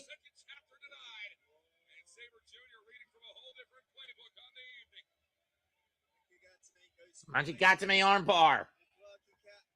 In the Clarky Cat. Shoulder to trap, maybe. Collarbone issues, perhaps. So instead, Zack does what he always does. He always adapts. This has been incredible to see thus far. Zack Sabre Jr. really Umino trying to fight. technical wrestling. That's not a position you want your fingers to be in. Jesus. Now twisting the wrist.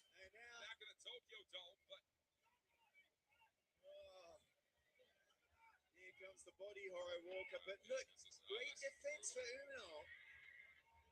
He was trying, I think, to lace his arms behind his back, get the butcher's grip in. And Umino gets it to the ropes by a foot.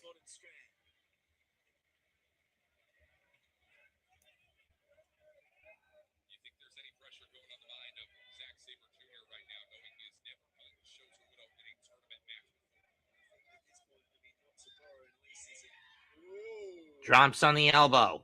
The point of the elbow to Zach.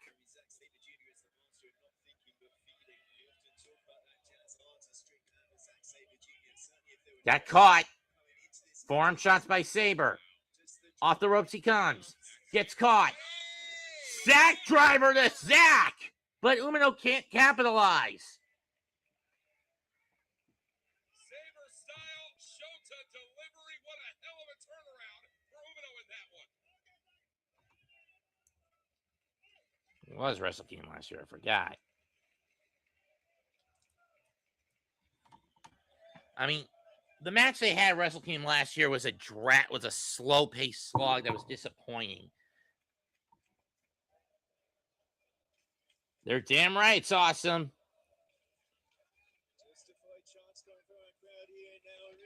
2,000 plus in Now Arena chanting this is awesome.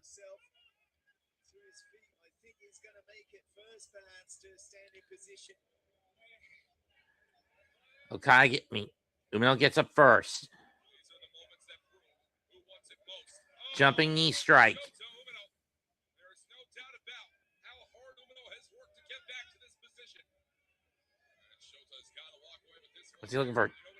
Shining Wizard! Strike knee! Or strike knee. 1, 2. Zach kicks out.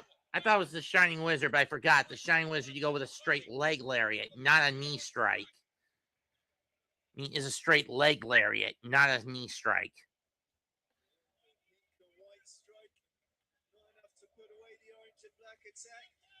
Crowd now chanting fight forever, but it's only a 30-minute match.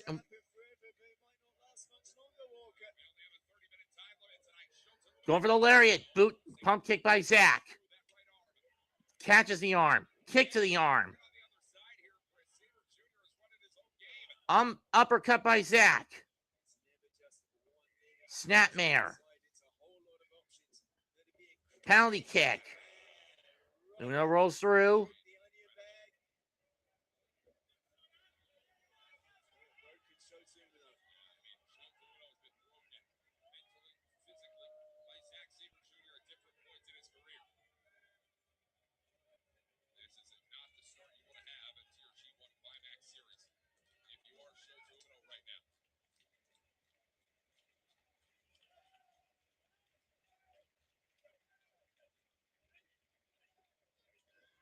Sabre with the forearms. Lariat! Just clean clock, Zack Sabre Jr. The extension of the right hand. Zach Driver! Zach Driver! Zach Driver!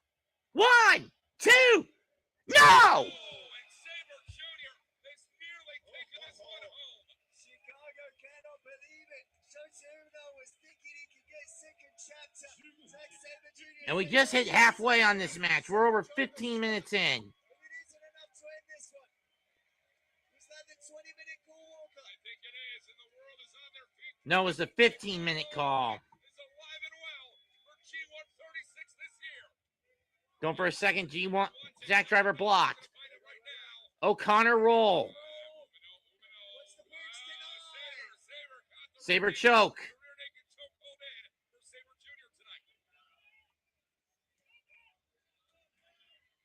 In the literal driver's seat right now for the front man, taking full control so far, Chris. Yeah, it's rare that the back seat is the driver's seat, but that is what Zack Sabre Jr. has. And firmly in the seatbelt. And Zach's got that rear choke tight. Umino fighting out of it. Third Zach Driver. Or second. 1, 2. Got him. And Zach finally gets that monkey off his back. First time in tournament competition, he's gotten a win over Shota Umino.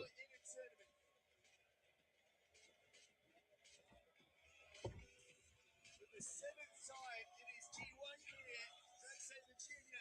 has his campaign off to a successful start. And the last time Walker, he started with a win. The same tournament, he won it all in 2024. Zack Sabre Jr. is set the pace of the year of 2026. 2 points on the board in G Block for ZSJ. What a win. Shows up, tonight. Certainly Zack Sabre Jr. is going to be heading to Saffron, a very, very happy boy, Walker. But an interesting one coming up next, being July 19th, next Sunday in Hebron. Zack Sabre Jr. versus Yuya Uemura for the first time since Uemura graduated from Excursion. A new standard for strong style wrestling certainly on the way. And Shota Umino has its own difficult path against the never champion. It's the new standard, of course, between Shota Umino and Aaron Wolf coming up on July 19th of a G-1 Climax 36-93 rather, as it is a lot to talk about when it comes to Shota Umino moving forward. But if that isn't a statement of confidence, I don't know what is. Zack Sabre Jr. 2 points on the board. The victory over Umino has come tonight. How is that going to fit momentum for Shota Umino? Certainly a lot of conversation to come there as Zack Sabre Jr. was a pleasant breeze for a while. Watching Shota Umino and a lot of consistency for Shota Umino. It was a very hard-fought battle. Well over 20 minutes of action as we're going to move right on it. I thought it was 16 minutes. Up next, Sonata versus Hiroki Goto. Goto didn't compete in last year's tournament due to an elbow injury caused by Zack Sabre Jr. It was the first time in 18 tournaments he actually had to skip it. It was the first time in 18 years Goto actually skipped. He had to skip the G1 Climax.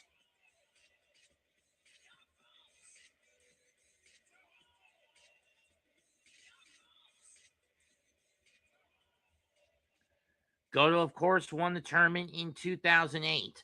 And had he beaten Zack last year at the Tanahashi Jam, he would have entered last year's tournament as IWGP champion.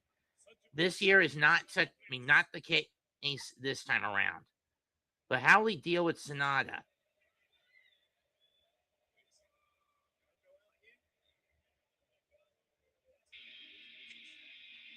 The cold-blooded snake.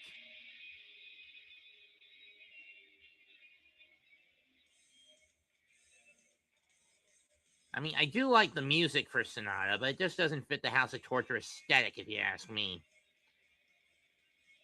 So where is he? Oh, there he is.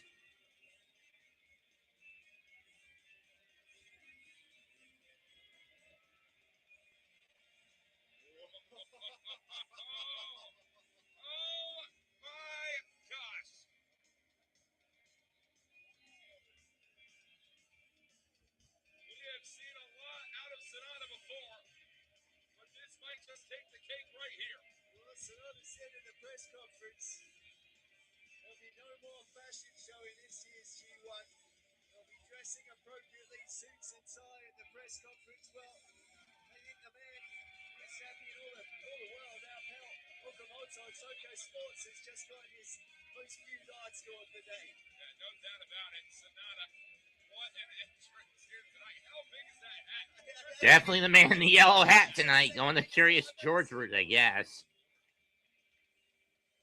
What an incredible specimen that Sonata is. But I'll tell you right here, wrestling fans, Sonata, not a man who competed very, fair, some might say, in last year's G1 Climax. And a lot of questions regarding how Sonata conducted himself in the year 2026. Sonata!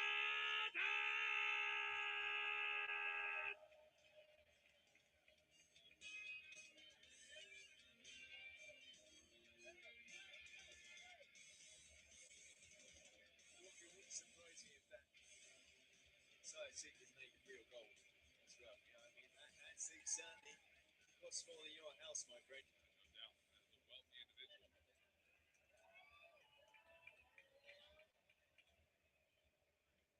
recently married as well. Recently got married, huh? On the other hand, here comes a man who didn't even compete in last year's G1 due to an injury and will be making his film debut in October. Of course, I'm referring to the former IWGP Heavyweight Champion, former IWGP Tag, Intercontinental, Never Six-Man, and Never Champion, as well as a former G1 winner and three-time New Japan Cup winner, Hiroki Goto.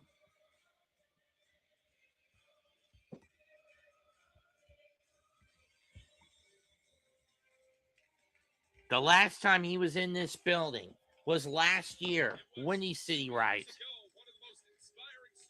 Goto defeated Shota Umino to retain the IWGP Heavyweight title.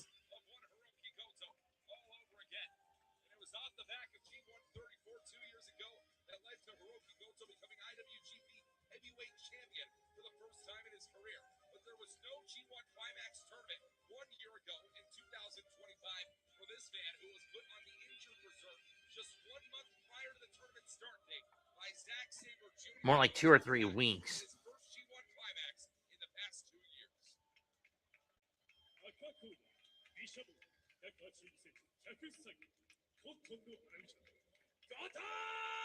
Hiroki! Census.com for all of our numbers all the way through this tournament. I believe Hiroki Goto's match number 145 in this tournament. The second most of any competitor in history, behind only, of course, Hiroshi Tanahashi. Hiroki Goto, the older statesman of this tournament, won his very, very first G1 back in 2008, made the final 8 years later. In 2016. About 10 years after that, looking to take it home once And we start with a collar and elbow. Goto at age 46. This is his 19th G1 tournament. And this is his 18th G1. Yeah, don't trust him, Goto-san.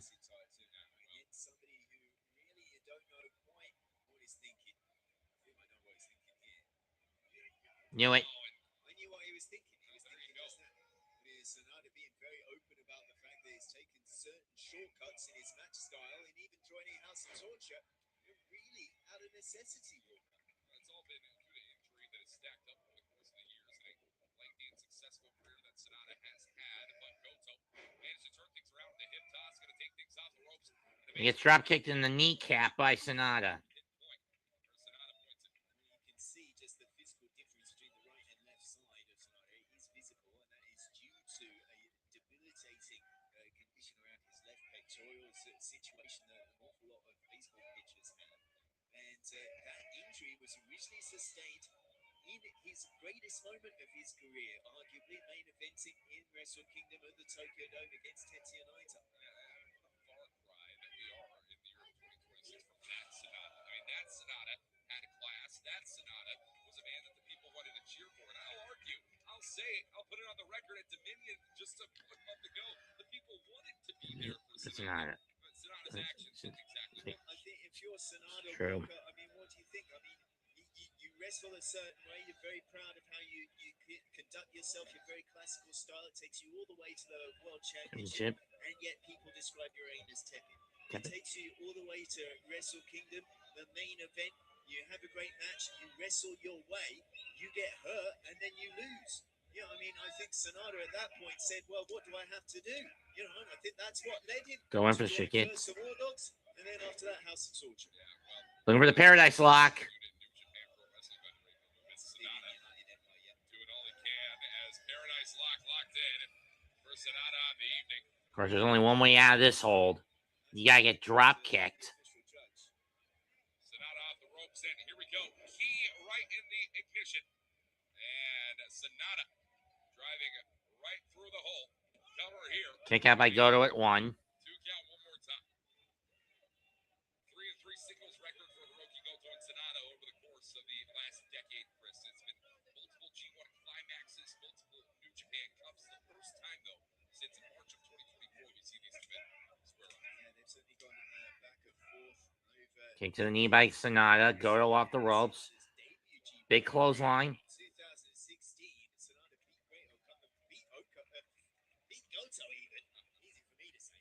Sonata beat Hiroki Goto in his debut G1 in 2016. But Goto shrugged it off, made it all the way to the finals in that tournament. Of course, Goto ended up losing that tournament to Kenny Omega. 3-3 record, the rubber match here tonight. Irish whip. Different Sonata than Goto. First Spin encounter, kick. Sonata lays out Sonata right here. They go big. Back super. Go big. And IO backdrop. 2. No. 2 count only on Sonata tonight. Extensive time in America on his own excursions for TNA and those So former X Division champion. Goto competed in the 2006 X Cup alongside Jushin Thunder Liger, Black Tiger, Rocky Romero.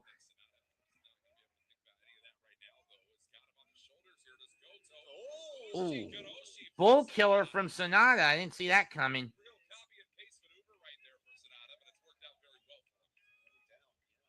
a little bit of a curveball from Sonata there. Certainly dipping into somebody else's movesets has helped Hiroki Goto's brother in arms in Onsai, the former Yo, took the best of the Super Junior tournament earlier on, maybe Sonata taking the And Minoru Tanaka. Count at 8. Goto, no stranger to TNA either. He actually competed in the 2006 World X Cup as a young lion, teamed alongside Jushin Thunder Liger, Minoru Tanaka, and Black Tiger, Rocky Romero.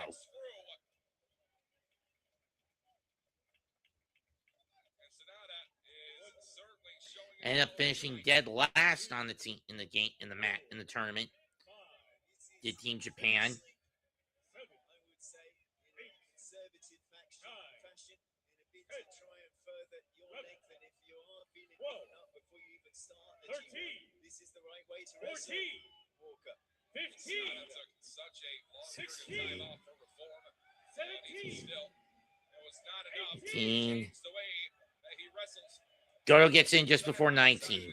Goto and Tanaka actually lost their match to Sanjay Dutt and Alex Shelley in that tournament.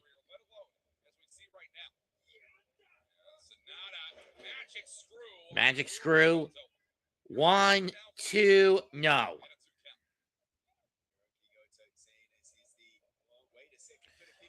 Going for the moonsault. For the moonsault. Missed it. But Sonata lands on his feet. And go. This is how it's done. Oshi Garoshi. But Goto cannot follow up Walker. The damage done with that magic screw on the floor. It's a long way to crawl. I think it's more than enough for Hiroki Goto to get to his feet at this point in time. Yeah, Hiroki Goto is doing all within his power to try and get back to a vertical base. Put New Japan Pro Wrestling on his shoulders, prove that the G and G1 Climax does stand for Goto. Goto saying in a year full of retirements, Goto is going to show a veteran's will to win in this tournament. Skull End, though. Skull End. This is something that Sonata's using. Here's Goto gets out. Shining Wizard. Muto-esque right there from Sonata. The deadfall will be the trap. Sonata falls to. Sonata went for deadfall, blocked. Goto, inverted GTR. Lariato. Lays out Sonata.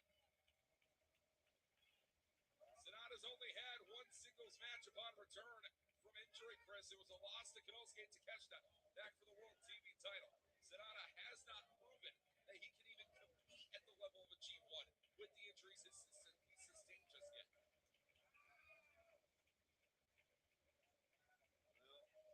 Proof of the pudding is, well, right here. We're in deep waters and the reversal. Too loose, you know, I mean, I think that might be a question of the grit. And the arms couldn't lace it up with the bad left side, right side, rather. Look out. Caught the skull end. Now he has it. Yeah, now he's got to get those hooks in. Hooks are in. This is the Sonata that we have known and formerly loved. Walker, look the way he applies that hold, so reliant on the grip and now having to lose the grip to readjust. That is just a simple fact of the matter that he doesn't have the strength in the right arm to get that hold in properly. Still might be enough, but the head's getting looser. It's Goto. Goto might be fading here. That left arm staying high in the sky for the time being, but Goto in trouble. The more torque, the more pressure you put on the neck, the closer Goto will get to tapping out, but conversely, the easier it will be to slip out. Goto fighting. They try to keep that arm from going down. I mean, this was one of the reasons Sonata switched out his finishing move from Skull End to Deadfall, all in 2023.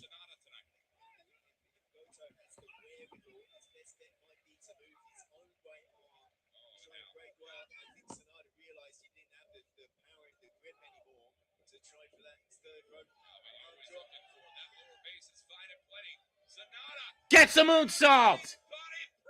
1, 2, kick out.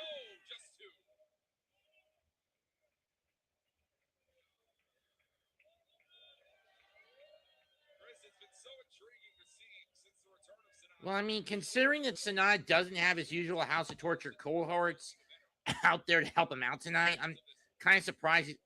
Looking for Deadfall. Goto reverses. I have a feeling I'm going to jinx what I just said. Back elbow shot knocks Goto down.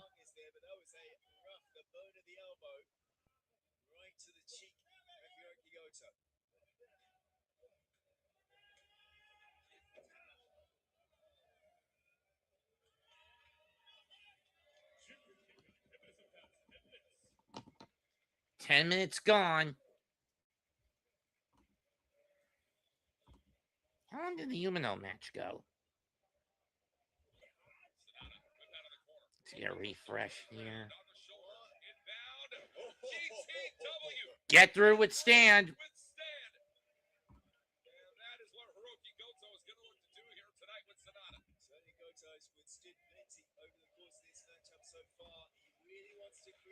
Goto trying to create space, trying to create motion. Goto's up to his feet first.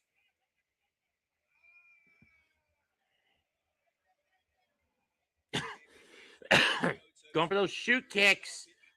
There it is. This will be in this October. Goto Revolution. Sonata blocks it. Backslide. Roll through. Shining Wizard. Gonna try it again. Goto blocks. Headbutt. Honda chop.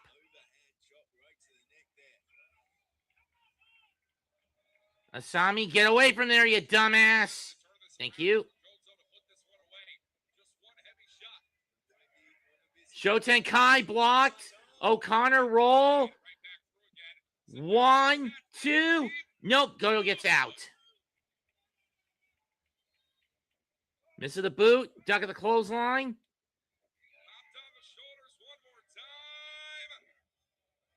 Going for the Goto Revolution. Goto fighting it. Trying to hold him down. Catches the arm. Hammerlock. Goto Revolution. 1, 2. Goto gets the W.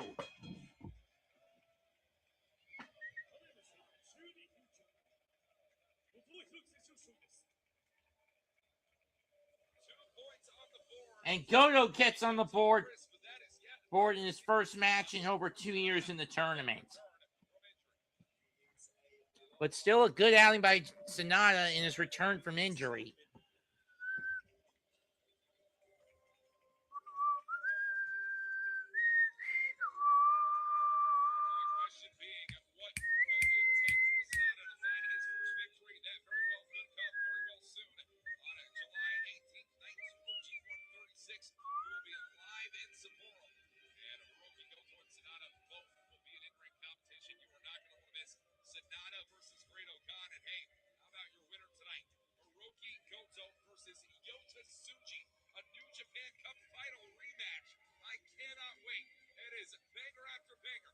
Girl doing this for his father, for his kids, for his wife. The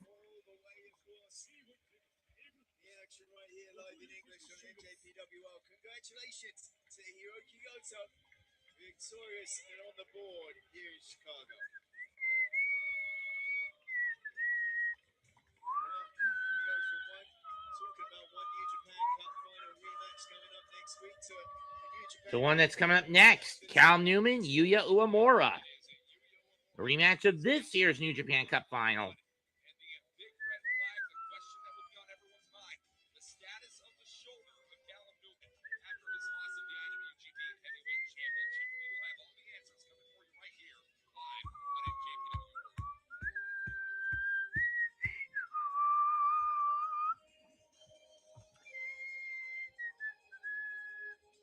NJPW. Eh.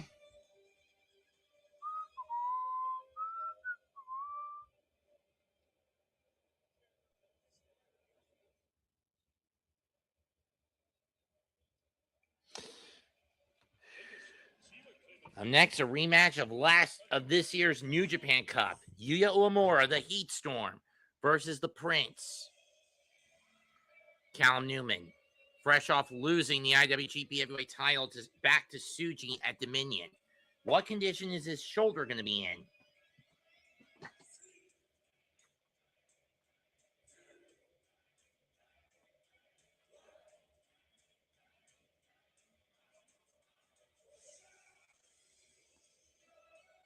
Uemura in his first match in the States since his excursion days in 22-23.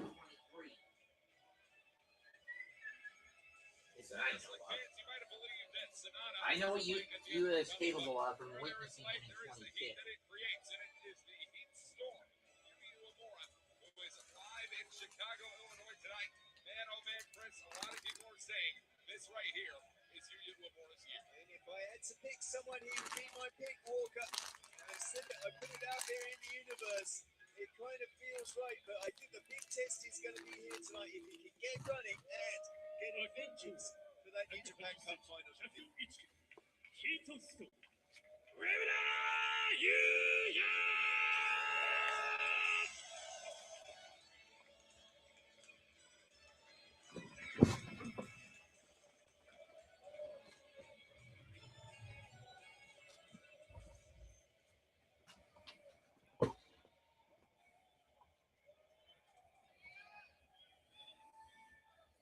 On the other hand, when you look at the Prince, the leader of the UE, he's turned a new, much darker leaf in the last several months to a year.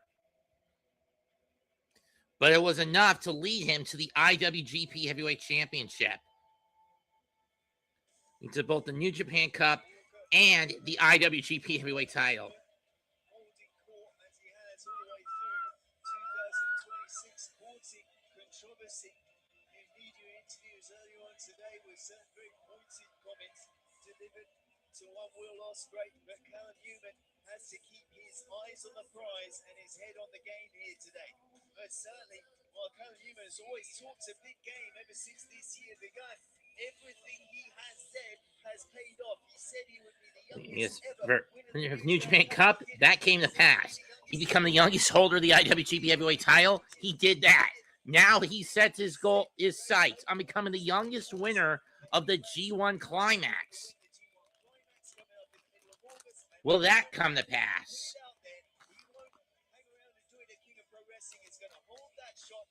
Wrestle Kingdom 21 and be the youngest man to ever main event in that building. There's a lot to unpack with what you just said, Chris, but for Callum Newman, a lot of it is riding on a shoulder that is being held together by pins and needles.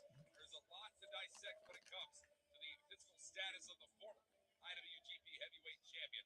But we are back to the reset from night one of G1, Newman Uemura, and we are getting into it live in Chicago.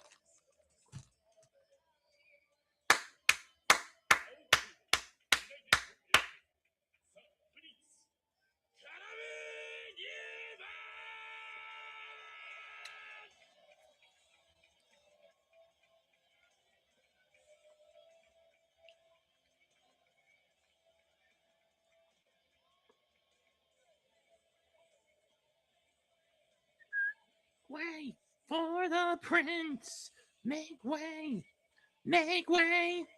Make way for the prince. Too long ago where that would get in his head, but he's relishing it. He enjoys the distraction. He enjoys the hate. Chris, I don't know if you've opened your social media platforms as of recent, but your detractor might have been added to that list by the name of one Will Ospreay, thanks to the comments that Newman made about Ospreay for the media. And of course, Callum spitting in the face of Uemura. He doesn't seem exactly United Empire through and through, does he, Will Ospreay? But that's not the conversation here, Walker. I don't think that Callum Newman's quite agreeable nowadays anyway. We're going to start fast. Here we go. One fall, 30-minute time limit here tonight, and we're not going to need those 30 at the rate we're moving here. Yuya Uemura and Callum Newman. Uemura and Callum Newman drain blows. It's a hockey fight. It's a 50-50 record. The rubber match comes tonight in G1 36. Yeah, I mean, G1 2025, just 1 year ago. Uemura beat Callum in last year's G1. Callum got revenge in the New Japan Cup Finals. Duck of the clothesline. Knee of the gut by Uemura. Here comes Newman off the ropes. Turn the dime. Hip toss, but arm drag takedown. And again by Uemura. Duck of the clothesline. Goes for a third one, but Callum cuts him off. Goes for the stomp to the back. Miss. Uemura rolls out of the way. There's that third arm drag into an arm lock. And going right to where he should go, that shoulder of Callum Newman that was injured back in June at Dominion. He was stopping by the building after going to the doctor, was literally cleared to compete just Monday for his match here today on Saturday. It was bleeding on the joint, a partial dislocation, and rear delt damage. That was the diagnosis. Also, some fluid had to be drained out that shoulder.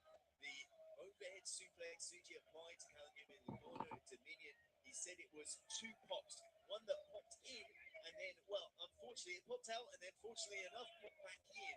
And those two clicks doing those damage on Callum. I mean, let's really put that in perspective. That is a long period of time that Callum could not train, could not work any muscle on that side of that shoulder. And, Newman, for what it's worth, is a man who comes in with a lot of experience as a professional wrestler, a lot of big match experience as of recent. But if you can't be in the gym, if you can't be in the training rings, you are going to come a step behind. And again, Uemura holding on to that arm.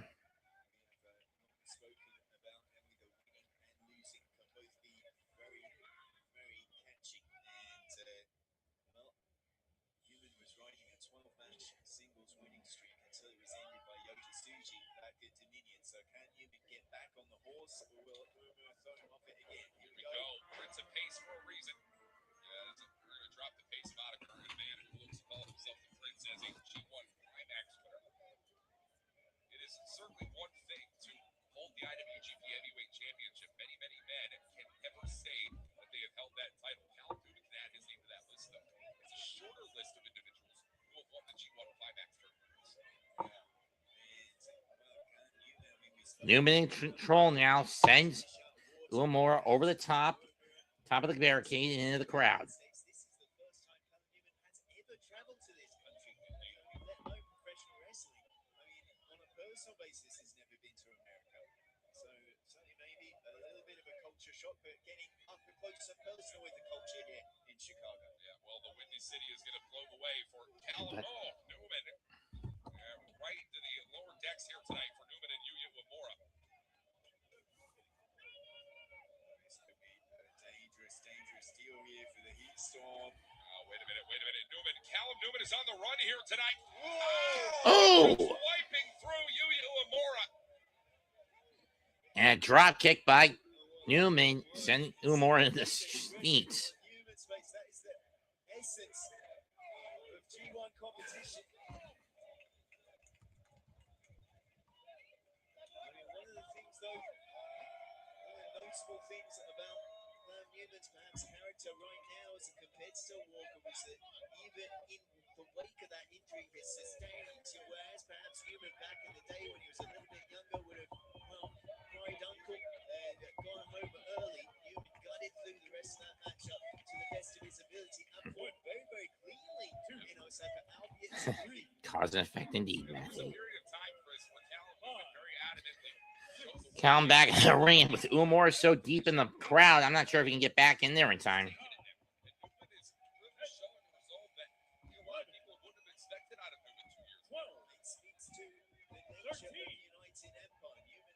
credited Inari with toughening him up, with being Count the guy 15. saying Inari would always say to Callum Newman, "You're not that hurt, you can keep going." And he gets back in. Very key driving factor. Oh my God! That was a stiff strike to the skull of Uemura. Kick to the skull and a kick out. That one reverberate all the way back to our position here, Chris.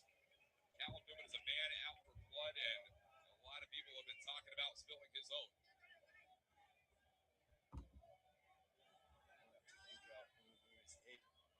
Pieces of it, fragments of it, in the second row here in our arena. He's going to keep following up here. Newman looks to make Uemura kiss the crowd. Just Back at the clothesline. Back elbow miss.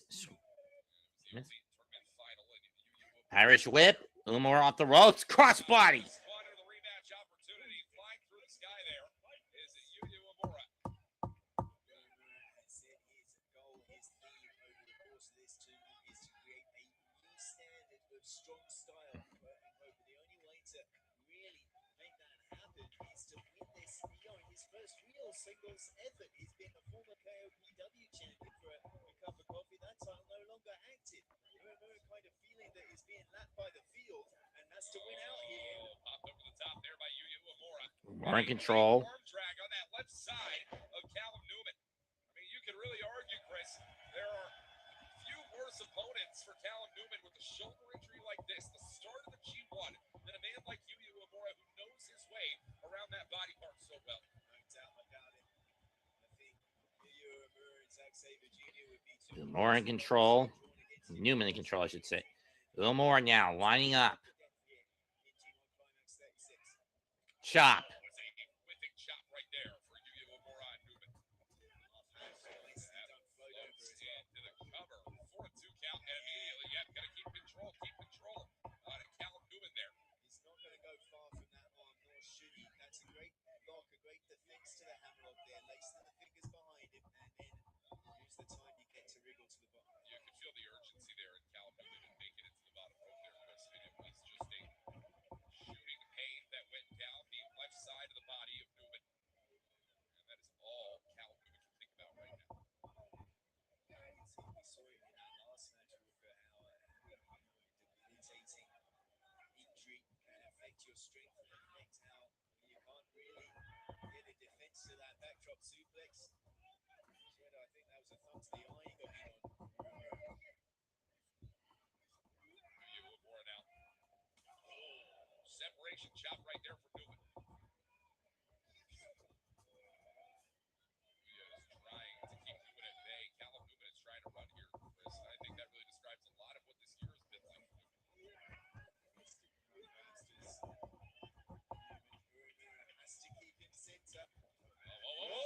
Oh. Wow. Captured down with the rear naked Capture choke. counter and rear naked choke. Don't simply think that Callum Newman can't wrestle.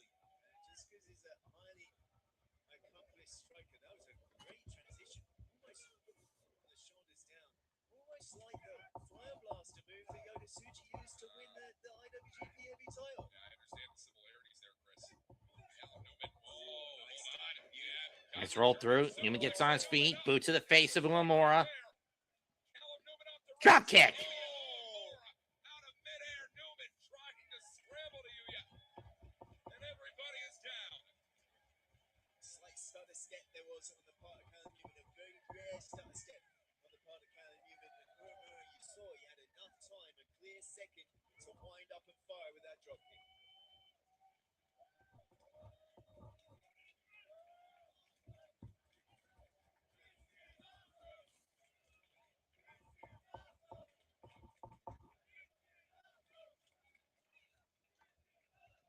Crowd chain, this is awesome.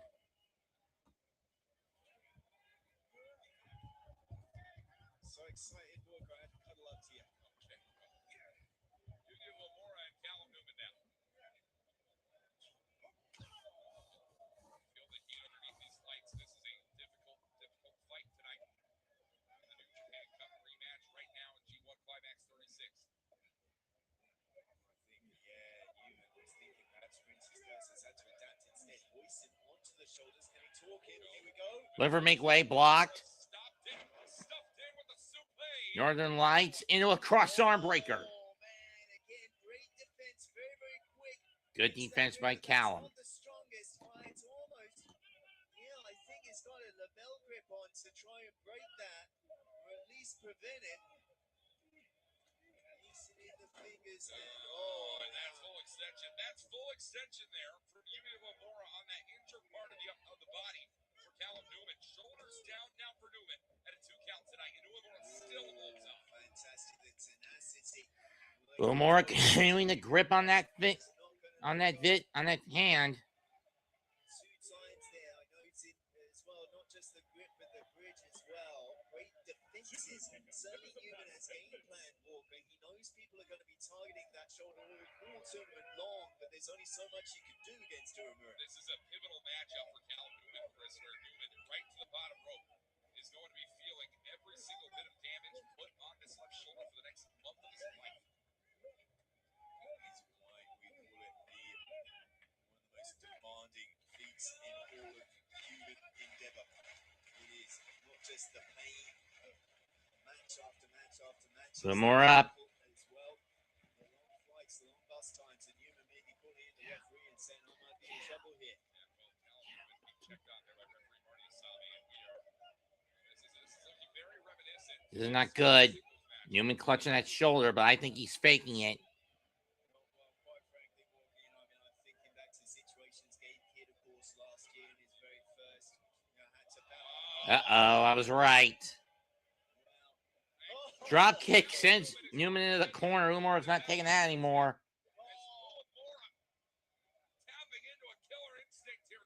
Going for the deadbolt Northern Light, countered. Princess Curse! Princess Curse! But Count can barely capitalize. 1, 2, no. Left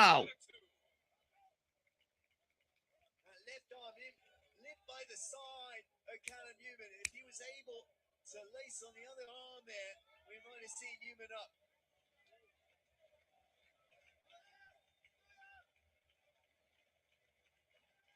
Callum on the wrist tape.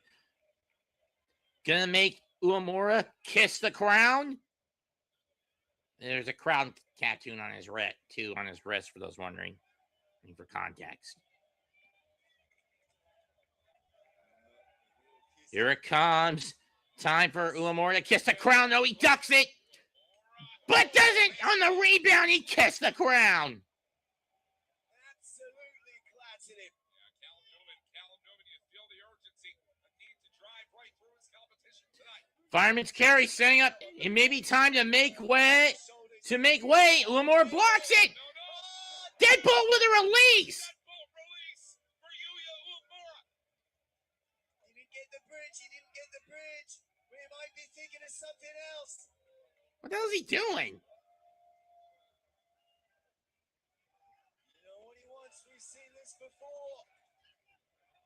Uemura. Here comes the Shiner Walker. Shiner! Go! Ace is high! No! Literally just as the arm was coming down for 3. And in shades of Tanahashi. More time. Yuya Uemura feeling funky in Chicago tonight.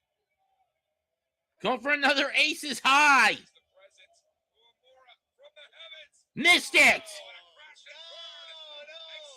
And the Excalibur. 1, 2, no. Callum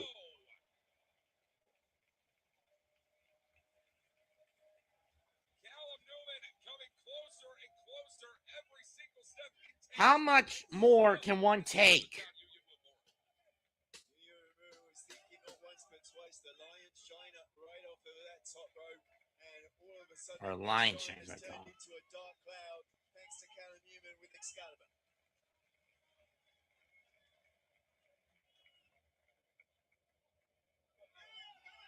Chris, we're going to be listening to our time calls very closely. It feels like we are getting deeper and deeper. And Callum Newman is in a desperate need to try and cut this time down. See the exasperation on his face as he says some very pointed and rude words right here.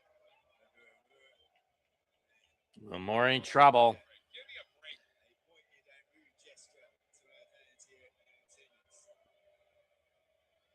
Crown Chicago getting restless. Has rejected the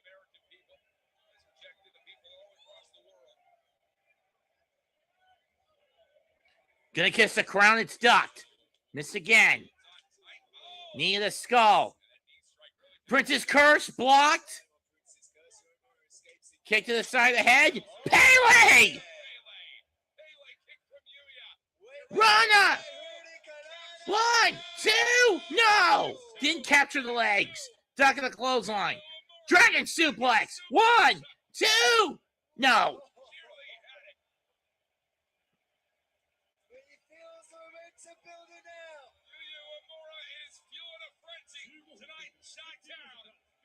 15 minutes gone. Man down the hatches, lock the doors. Here he comes. Step on, no.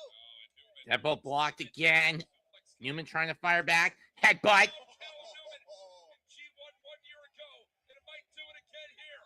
Catch. Roll through. Kiss the crown. 1, 2, no. But it may be time to Drive it up on the shoulders again, yet a third time. make way Make way. for the Prince.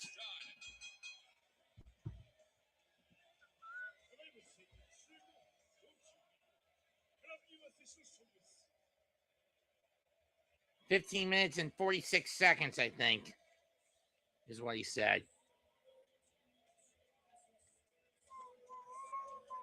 was a hard-fought war, and one that could have gone either side to the very bitter end. But congratulations must go out to the former IWGP Heavyweight Champion Callum Newman. Kicks off G-1 Climax 36 with 2 points on the board. It's going to be a gutsy loss. His second straight to Callum Newman for Yuya Uemura. Tough break for Yuya. And at least this time, Yuya beat him. Callum beat him clean. Cannot possibly No low blows. Newman when it comes to winning this tournament war. Nobody has ever in history won the New Japan Cup and the G1 Climax in the same calendar year, and Newman has taken a very big first step when it comes to doing so.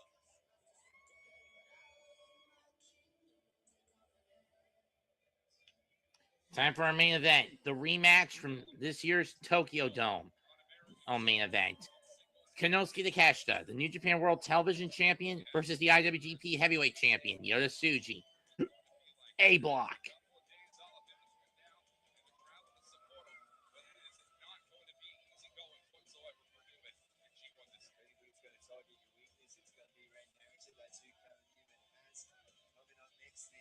And remember, it's going to be an even more dangerous playing field for Callum. He's going to need backup at any and all costs in the form of his brothers in the United Empire when going up against the House of Torture.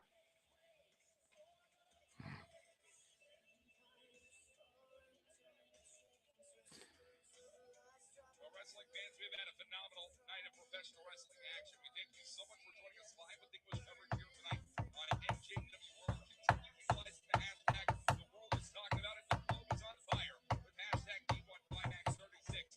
As it's coming up next, our semi-main event of the evening, it is Bolton Holding versus Ryohei Oiwa, 1-on-1. Yes, I think might have been the match I've been most looking forward to all night. I talked about it yesterday at the Fan Fest. Cannot wait.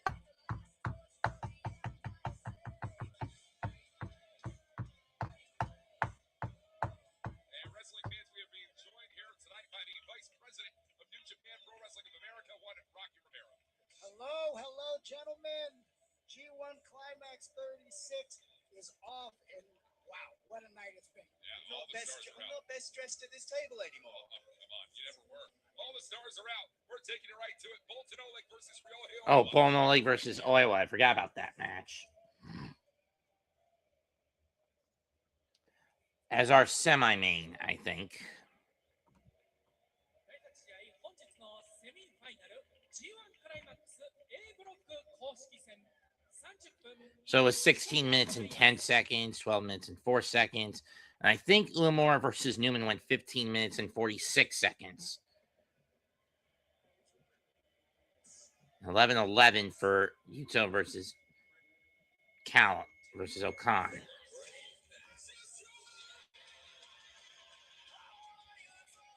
Let's see what the current strong openweight champions got.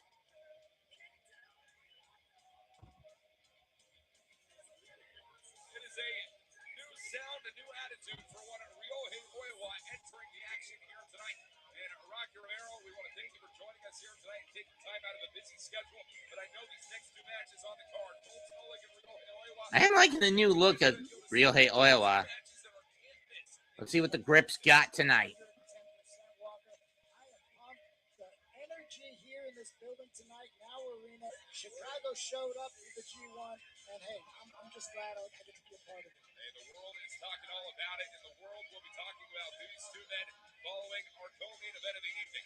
Rocky, I've been talking to the media about this matchup. I've been saying for the longest that Colton Oleg and Ryohei Oiwa is a match with two men that have the most potential to be top guys. Oiwa defeated Alpha Tasmo to gain entry into the G1. Take the step to overcome Colton Oleg and maybe surpass the world as a G1 winner. 青コーナー TMDK ザ・グリップ大岩良平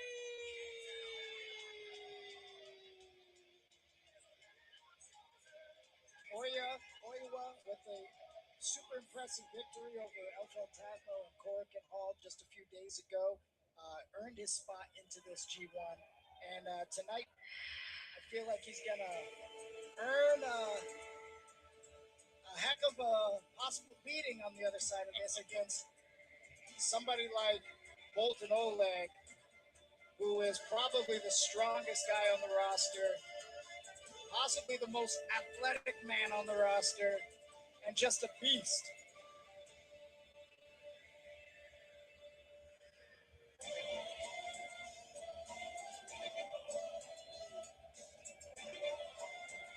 Here he comes, the strong openweight champion, the big Kazakh. Colton Oleg has made headwaves over on American soil. You're looking at your current reigning NJPW strong openweight champion, and Chris, something I'm sure we're going to talk about all throughout our semi-main event tonight. History that dates back to Colton Oleg's very beginning of professional wrestling action back in Wrestle Kingdom 17. Very well. January the 4th, 2023, a 3-minute exhibition match. Yeah, this is a kind of a rematch of their. It's kind of ironic that these two would face each other in this tournament. Their very first match against each other, Wrestle Kingdom 17, that 3-minute exhibition, which went to a draw, which served as Oleg's debut, and Oiwa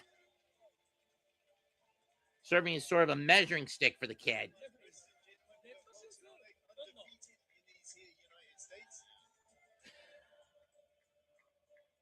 your reigning NJPW strong openweight champion here in the United States of America. That's a title that Rocky Romero, Ryohei Oiwa has challenged for before in his career. Never managed to capture it, but could capture 2 points then. The crowd can't. We got a red shoes chant for referee Hiroki Red Shoes Uno. 30-minute time limit on this evening. And we had a red shoes chant. And we get ourselves a red shoes chant. This year's G1 Climax, Colton Oleg versus Ryohei Oiwa kicks off. Yeah, I was going to say there's been a lot of challenges for Oiwa over the course of his career, and only one, and very briefly for a cup of coffee, the never openly 6-man tag team championships. The only championship success that Oiwa has, but Rocky tag team, albeit tag team, but tournament success. As Oiwa and Zach won this past year's World Tag League tournament. Reaching the finals, taking it in the finals, but just falling short. Fireman's carry takedown. Oiwa's learned a lot from Zach. And you got to figure TMDK did fairly well and has done fairly well in tournaments in the last couple of years. 2024, Zach won the G1 Climax. Kosei Fujita won last year's Best of the Super Juniors, and Zach and Oiwa won last year's World Tag League.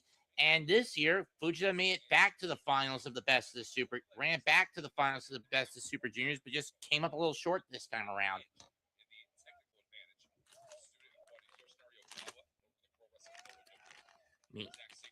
What also took some knowledge from Yoshinari Ogawa at the Noah Dojo, a man that was also a trainer of Zack Sabre Jr. when he started in his Japanese career.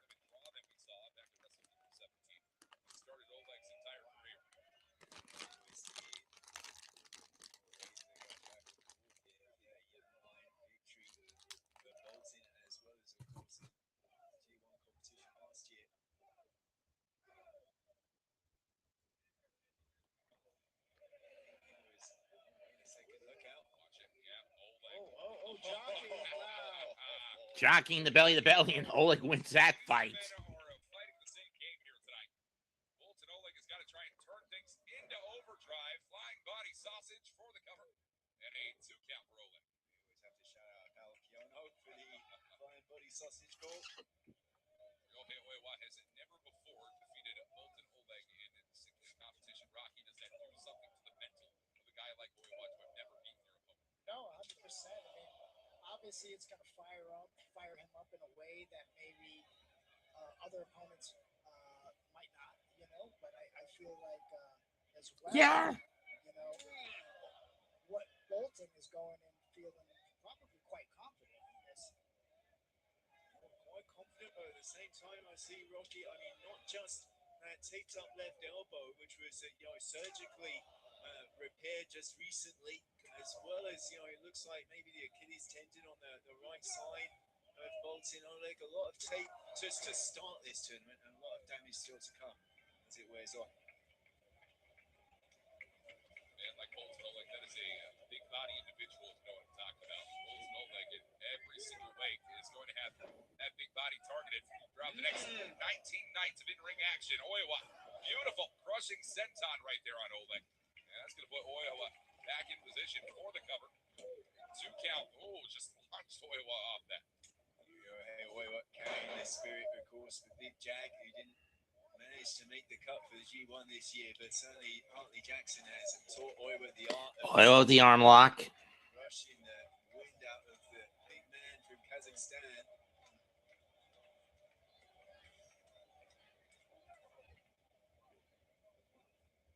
Bolton Oleg takes this one off the ropes.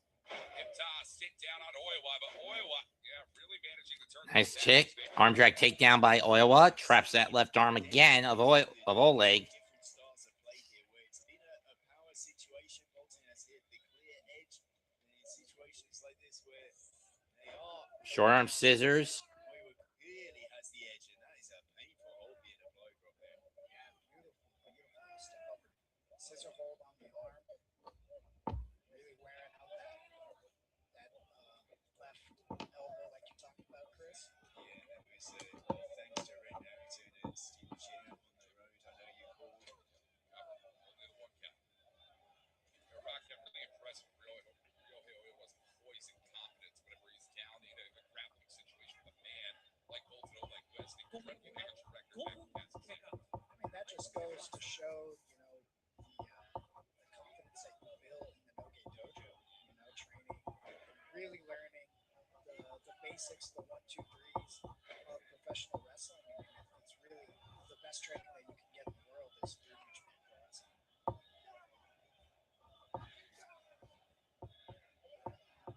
There is a gradual build, a murmur in the crowd here in New York. In our arena.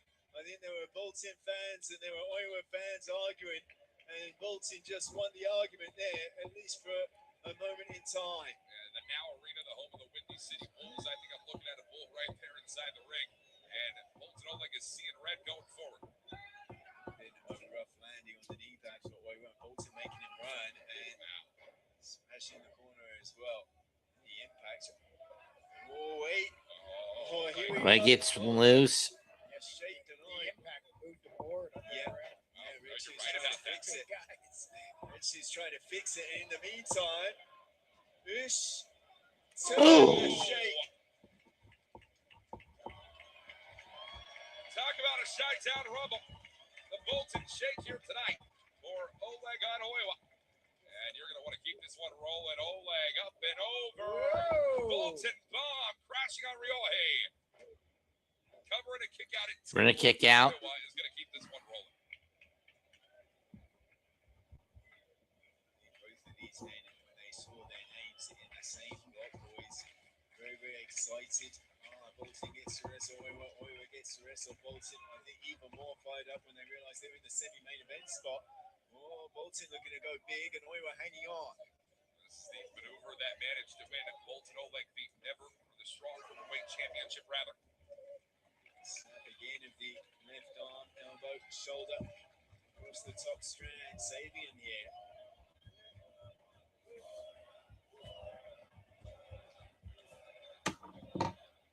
True. This could be lethal for Bolton. This could be, no, not on the apron, jeez. Oh, shit. We were wanting that Tinzat suplex. You don't see these two men battle it out on the apron very often at all. Oh, this might be a kamikaze attack. No. Oh, And Bolton Oleg eats it the hard way. That is a rough landing. And once again on that taped up elbow there, Chris. That is lethal. yeah, I think the strands between the corner and the post, and that it was the head of Bolton that cracked into the post itself. No pleasant way of getting out of that one at all. This is the difficulty for a guy like Ryohei Oiwa. He has to muscle around the front body of a man like Bolton Oleg. As again, oh God, yeah, that left side certainly the target. You know, the target of the left side was set up beautifully for that arc clutch that Ryohei Oiwa has found a lot of victory. Yeah, definitely the arc clutch is going to be a significant move, I think, for Oiwa in this match. He also has that discus lariat with a grip to his disposal. That's how he played into the G1. It's hard to imagine knocking out. Well, he goes back in, gets drop kicked. Wow, right on target. Make him submit, though. Oleg in control, in trouble. It's pinpoint shots like that that really just nail in how good, how well-oiled of a machine that Ryohei Oiwa has become this year. No, in just the last 6 months, I feel like he's taken these huge steps to really improve his game. You know, the TMDK cameras really hitting on all cylinders. Seeing it live, watch it. 10-ton suplex. Nice suplex by Oiwa. Floats over into the cover on Oleg. 2, nope. And a 2 count once more, but keeps control of that damaged left elbow.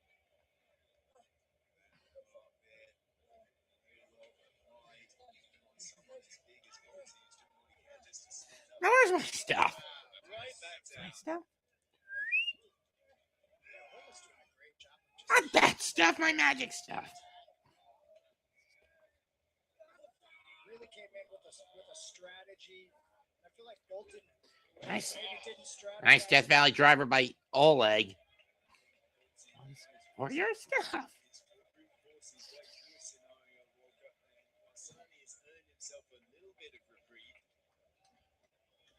has a strategy until they're being thrown around by a man like Bolton Oleg. You can see that yourself, Rocky.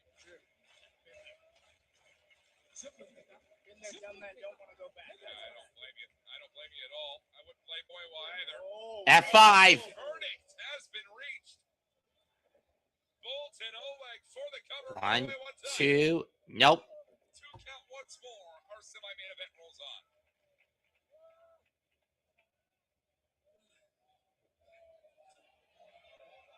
It's like one Oleg Bolton throw is comparable to like 10 from Lenore. Torture rack by Oleg. Oh, man. Shades of Nakanishi with this. Very reminiscent of Manabu Nakanishi, the 1999 G1 winner. Oiwa gets free. Going after that arm again. Trying to fight out of it here. Putting pressure back on that arm. Again. Modified kamikaze. Short one. Didn't get all of it. 1, 2. Nope. 2 count. Kamikaze for a 2 count, but you know Bolton Oleg loves to get the run up on that one, Chris. He didn't have the leverage to do so at that point.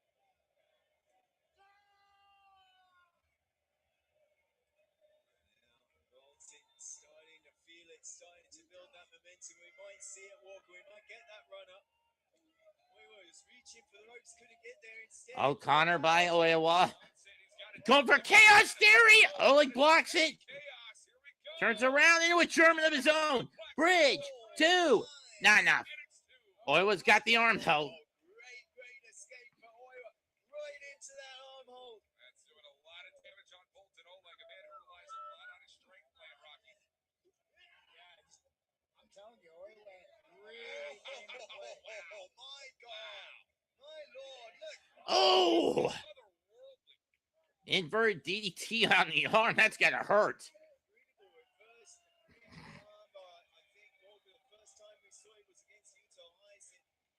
February, back in April, and now going back to that well. Back to that arm. Ryohei Oiwa has taken this match a direction that most men could only dream of against Moto Oleg. When's the last time you've seen Oleg handled around the Here, Alder. Oiwa has so effectively neutralized the power game, albeit Bolton able to get that verdict in, able to find power in spurts, but Oiwa has had the majority of the control in this one. Oiwa gets the rope. Now rear naked choke by Oiwa. All about possession. It's about who scores the final goal. Bolton. This is dangerous.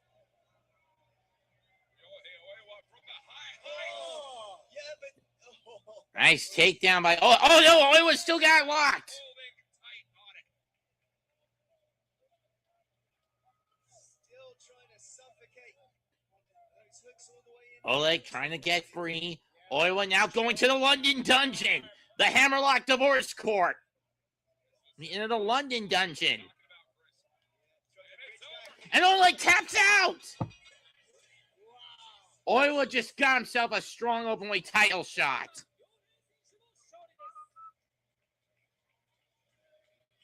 What a masterful performance from Oiwa tonight. He came in with the game plan. He executed almost 99% of the way, I'd say. And everybody's going to be watching how he defeated Oleg Bolton tonight. It's not often you're wrong, but you're right. Ryohei Oiwa was absolutely so hugely effective in throwing Bolton off the power game tonight. 13 this year's G-1 Climax tournament. 2 points on the board for Ryohei Oiwa. That is the exact jump start that you're going to see. A young man like this is back to the drawing board, meanwhile, for Bolton Oleg. As all the action rolls on, we have a main event to get to soon enough. For Rocky, what a win for Oiwa here. Just masterful.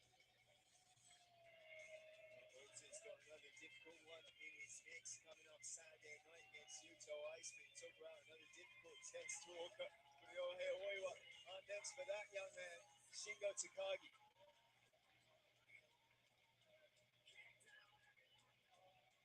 want to test your power, you want to test your spirit, you'll go one-on-one with Shingo Takagi. Ryohei Oiwa will do just that coming up on July 18th, the Japanese debut of the G1 Climax coming up in the year of 2026. Wrestling fans, we're going to take our time to your main event of the evening. It is a rematch from the Tokyo Dome. It is a G1 Climax blockade main event. Konosuke Takeshita takes on Yota Tsuji one-on-one right here on NJPW World. Time for the main event. Tsuji versus Takeshita. A rematch of the Tokyo Dome.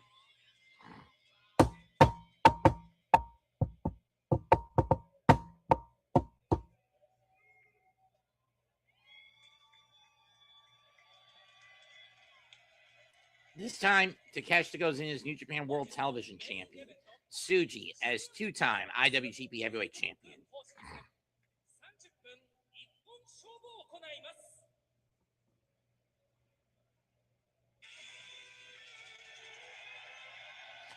Takeshita comes in battered and bruised after losing the AEW International Championship to the proto-star Kyle Fletcher at AEW Beach Break this past Wednesday.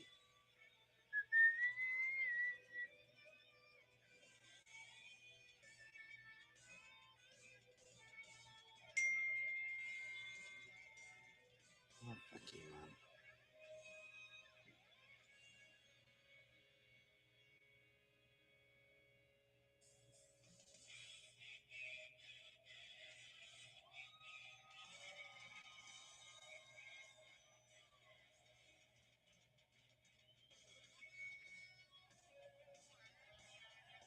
High hopes and a world of anticipation are always set to follow.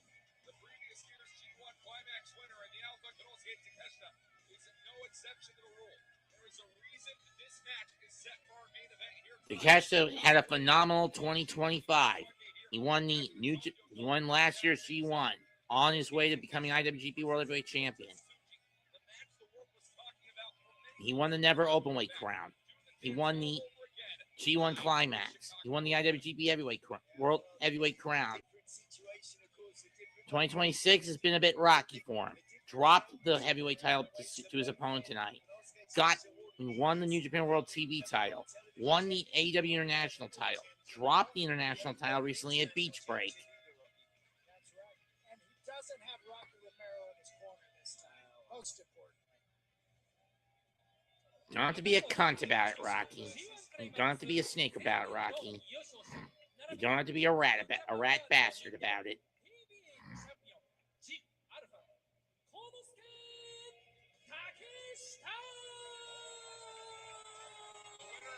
G-1 Climax 35 and your reigning NJPW World Television Champion.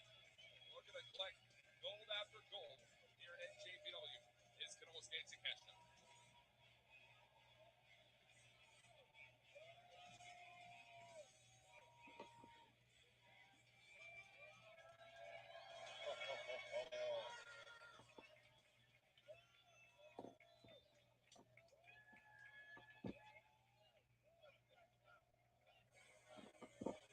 Here comes the IWGP Heavyweight Champ.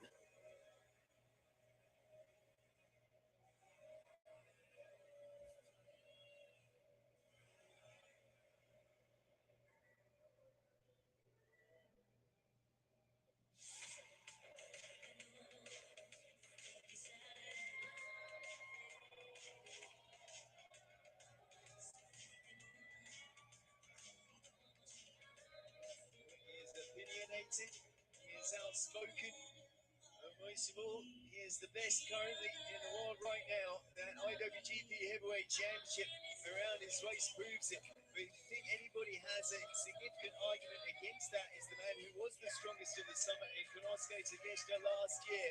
And maybe, well, certainly Tsuji won up in the Tokyo Dome. Can he extend that lead against 2 points on the board in the process? The best in professional wrestling. 1A, the IWGP Heavyweight Champion. 1B, the G1 Climax winner. G1 35 winner Takeshita takes on the G1 34 finalist and the current reigning heavyweight champion of the world.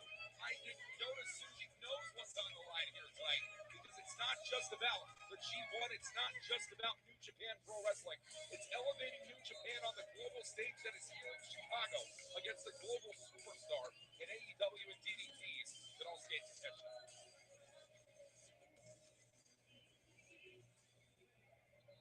青コーナーアンバウンドカンパニー IWGP ヘビー級チャンピオンジーン・ブラスト Tsuji Yota!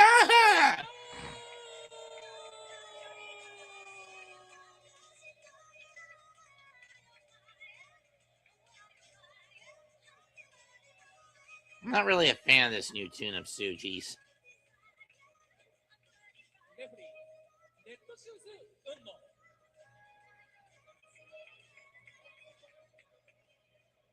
30 minutes on the clock here, and Walker, certainly it feels a little bit of a mixed opinion in the room when it comes to Yota Tsuji. I think perhaps a different atmosphere. Oh, than the Tokyo Dome, but red hot.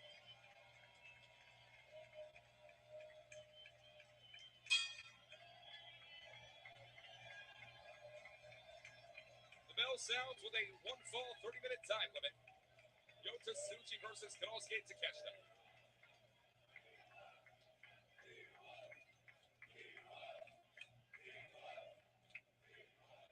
You said it.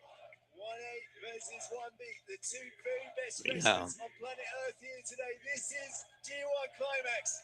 Collar and elbows. The G1 champ breaks out in Chi-Town. Quite disputable if you're asking me. Takeshita, certainly one of the finest in the world.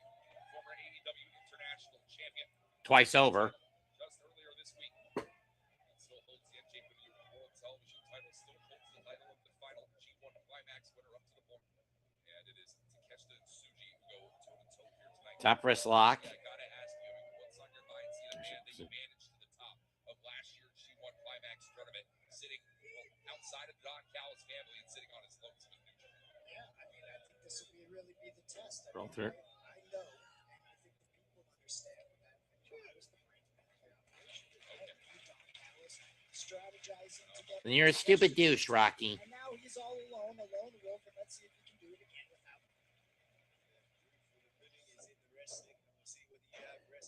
Nice roll through by, nice counter by Suji. Chris, I'm going to take you back 1 year ago, April of 2025 in Chicago, Illinois. Konosuke Takeshita certainly was not the most favored man in Wintrust Arena when he took on Hiroshi Tanahashi in Tanahashi's final American appearance. But Konosuke Takeshita certainly has a lot of the people on his side here tonight. Bit of a home turf fight for Takeshita as an AEW star. You could say it like that, Walker. Suji fans as well, Walker. Certainly, as I said, Yoda Suji has been very opinionated, as he has every right to be as IWGP Heavyweight Champion. But that speaks to Suji. And I think the theme of this G1 is what vision do you have for New Japan Pro Wrestling? To the face by Takeshita. Reversal of the whip by Suji. Duck of the clothesline. Duck again. Misses the flying clothesline.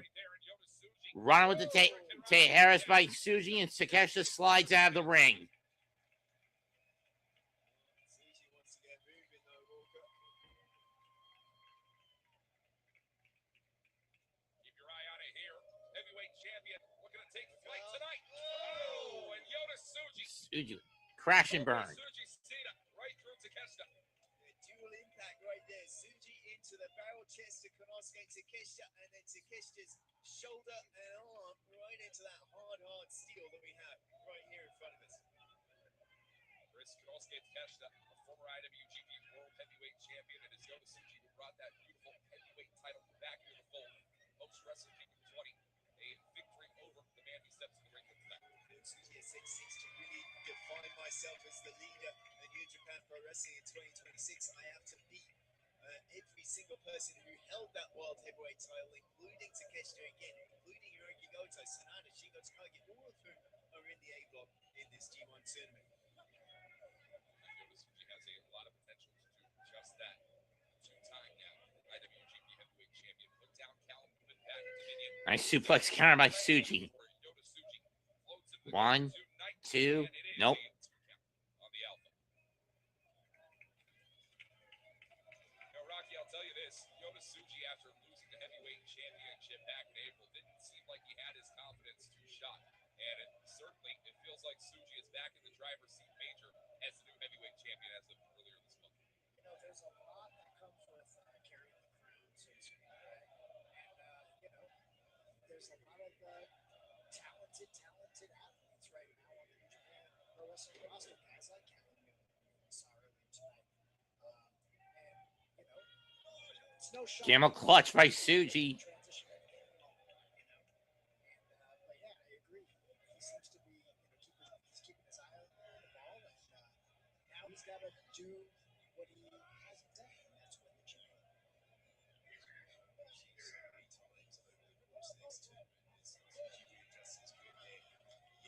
Effectively, if you come into a G1 Climax as the champion with the target on your back, because I mean, Chinlock. you have to wrestle every single match like it's a championship match. If you lose, it's, you know what I mean, it's almost like an eliminator match they have in AEW, because, you know what I mean, the guy's going to have a very, very strong claim for a title shot later on in the autumn. 100%. Very few, in fact, not many at all, have ever gone undefeated in a G1 Climax. So Yoda Suji certainly is going to have to keep that in mind going forward. And not many IWGP heavyweight champions have actually won the G1.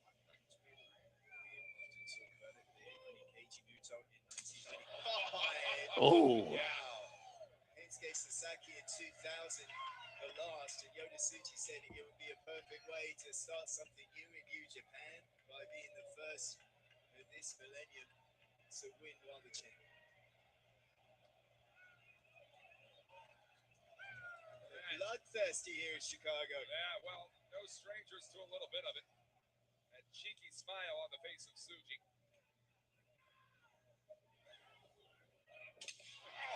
Oh. Pectus excavator. The chest of Konosuke Takeshita. Rubbed raw here tonight by Yoda Suji. Takeshi's nipple was off. Doesn't shock me at all. Look at that. 12 to 6 elbows. Keep getting him, Final kid. blow from Suji on Takeshita.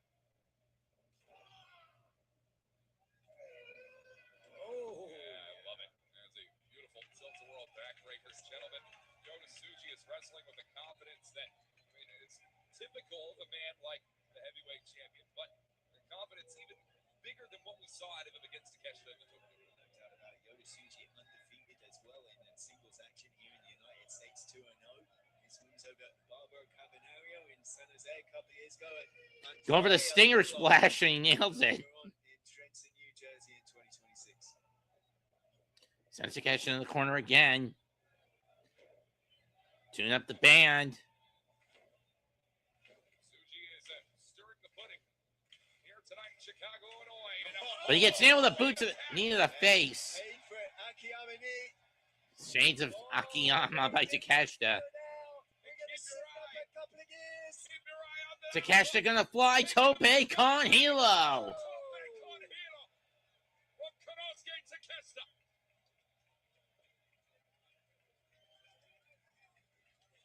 Well, there's no denying that that man right there is a grade 1 athlete. Just like that, so suddenly the pace shifts, accelerates into a high gear. That is what Takeshita is so profoundly great at. If I look down at my left pectoral and I saw Yota Tsuji's handprint the way Takeshita would right now, I might do the same thing. Well, I've never seen you do a Tope Con Hilo in my life. Yeah, well, I left your handprint there. Takeshita and Yota Tsuji now. Off the ropes here. Tsuji one more time. Nice back elbow. The people want it, and they got it here in Chi-Town. That is not me and Yota Tsuji. It's feeling too comfortable.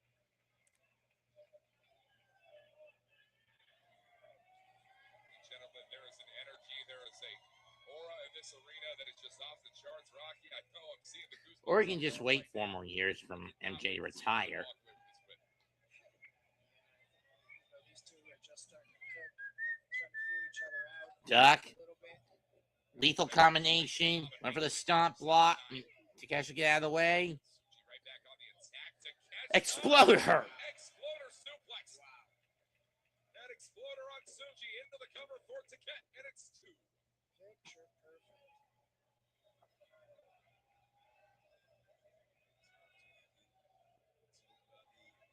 Excellences of execution in the past. I think that mantle is certainly very aptly applied to Konosuke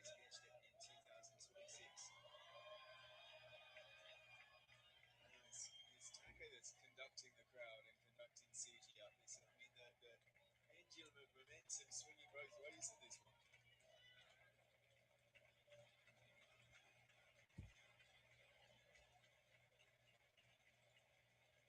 Takeshita sensing the urgency here tonight. But Tsuji, how about it? Turns about fair play. Oh. The cut is stop. And the stomp. Drives the skull of Takeshita right through the canvas. We've said it several times. You can be a beast in the gym. You can be excellence of execution, or you cannot train Yep. your face no matter how hard you try. So Well, grinding is blocked. Tsuji. Takeshita gets free. Power spot for the wildfire tonight. Takeshita fights out of it and will keep this pace. Catches the boot. Keep your eye on this one now. Double Oh! stomp, and as you said before, can't train your face. Takeshita's gonna wish he could though. A lot of damage taken to the face, taken to the skull of Takeshita and Tsuji. He's not done by a long shot. Tsuji gets loose. Reverse. Standing switches. Wheelbarrow. Tsuji. Yes, Tsuji looking for that reversal. Oh! Dude buster. And a Into the wheelbarrow German. That was vicious. felt it through my feet. You can feel it in this arena. 10 minutes gone. Taka, feel it. Takeshita off the ropes. No! Jumping. Bicycle knee by Tsuji. Tsuji cut it down to size right there. It's right now. Up and over. No. Once again. Blue Thunder Bomb. Thunder. Beautiful. Taka. Nope. No. It is not going to be enough to put down the IWGP Heavyweight Champion just yet.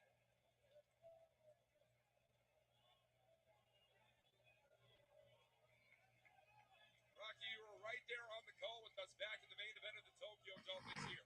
What does Konosuke Takeshita need to do different in this match that he did not do earlier on in 2026? I'm going to be honest. I think Takeshi's doing a really great job. Everything that he's been looking for offense-wise has been smooth and easy to get. While Suji has really had to force his own momentum to get something. Throw through by going to that Boston Crab that won the title back in the Dome. Exactly how he put down Takeshita in the Tokyo Dome. Exactly what he's saying. The strength of the Noge Dojo, the strength of those foundations representing New Japan as our IWGP Heavyweight Champion. Wow. Suji sitting down deep again on that Boston Crab.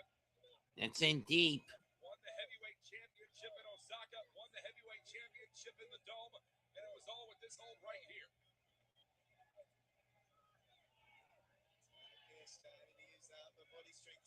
Oh, now he's got high angle. This is even worse. Man, what's he doing? No way. He's going for a clash. I can't believe it. Or inverted styles clash. One. No.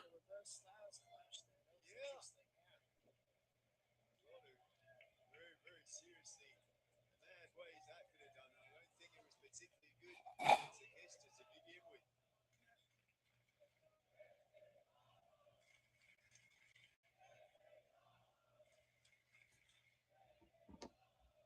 Damn. Chicago, Illinois is loving themselves some G-1 Climax action, and so is the world. And we all sit with bated breath. Who will walk away with the main event win and 2 points on the board? Yoda Suji. Oh, go to the Gene Blaster. Poison Rana. Oh, out of the Gene. Poison Rana spikes the heavyweight champion. But Susie's up. Gene Black got nailed with him. Power drive. 1, 2. No.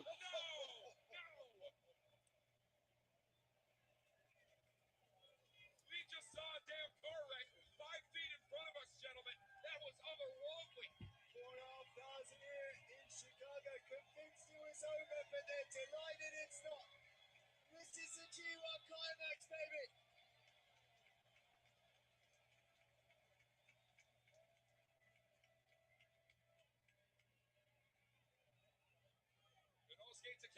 Cash is setting up Raging Fire. No, wait, Suji counters, small package. Inside cradle, no. Desperation cradle.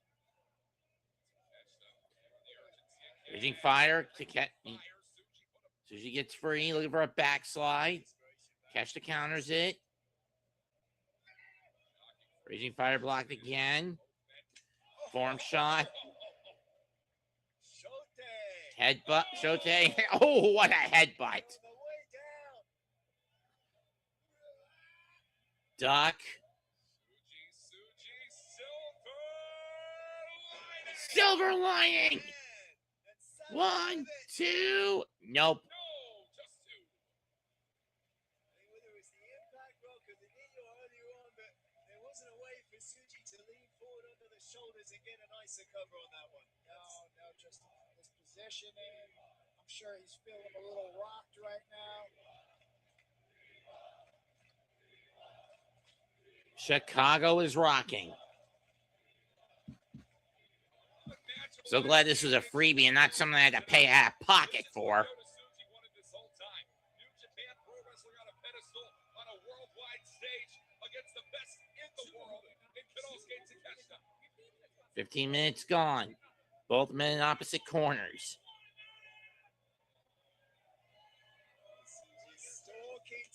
Running knee drop, knee to the skull, jumping knee to the skull by Suji. Could be setting up the Marlowe crash stomp in the corner. He is. Oh shit, oh shit, oh shit. Whew. That was close.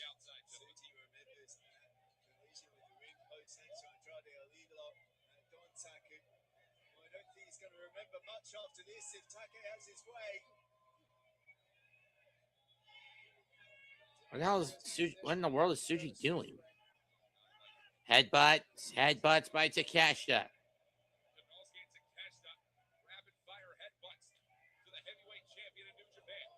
Uh-oh. This isn't good. This isn't a good spot. He's not going to do a Spanish fly from this spot, is he? Damn! They both fell together. best but the least worst out of the two, turned himself to the side as they both fell. ダブルダウンカウント。ワン、 Double count the initiative. Neither gets up. It's a draw, and each gets a point. 3、4、5、 6, 7, 8. No one is moving, gentlemen. Both men stuck the 10 count. Both men dropping, stopping their shoes and counting 10.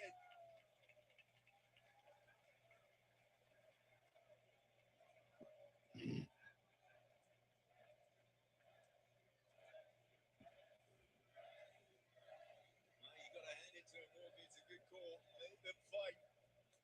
Let the boys play.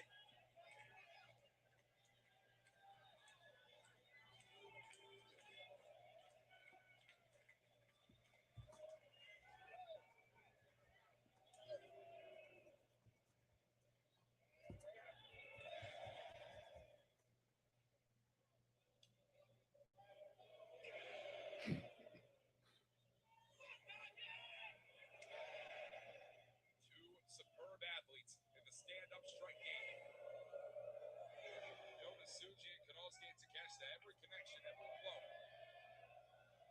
All to take one step closer to becoming G-1 Climax champion.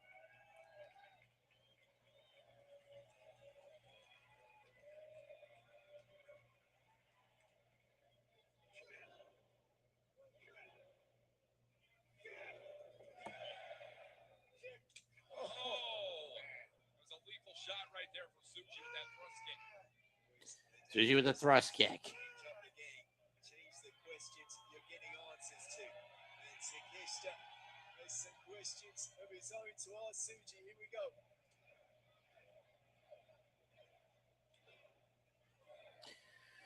Right hands.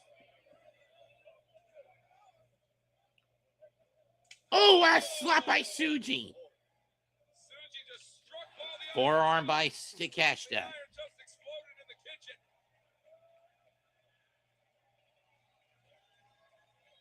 Talk about it all the time. Takeshita has Suji a takes the forearm off, pad off. Suji has a world-class knee blocked. And again, any one of these shots would be knockout blows to lesser men. But you were talking about the two best in the world running into Could be going for power drive.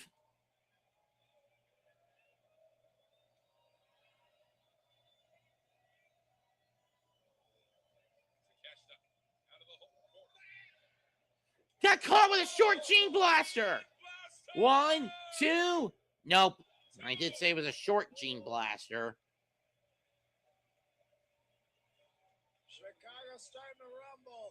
Yeah, man, I know there's been a lot of thunderstorms in the area, but that was something really Gabby nearing 20 minutes at this point.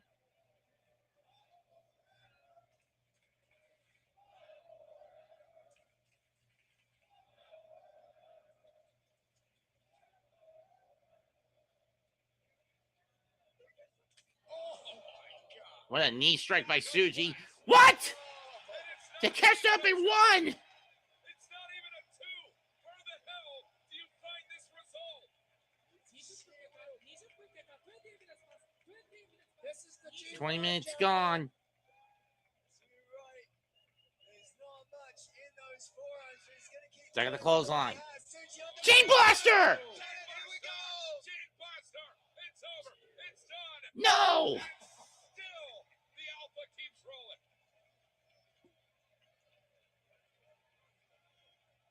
Yonasuji is being pushed to his absolute limit here tonight. It's a place he's been before, looking for that new finish, Walker. Could it be? Oh, Fire Blaster! Diamond blaster. Fire blaster, it's gonna Got him. This one is done.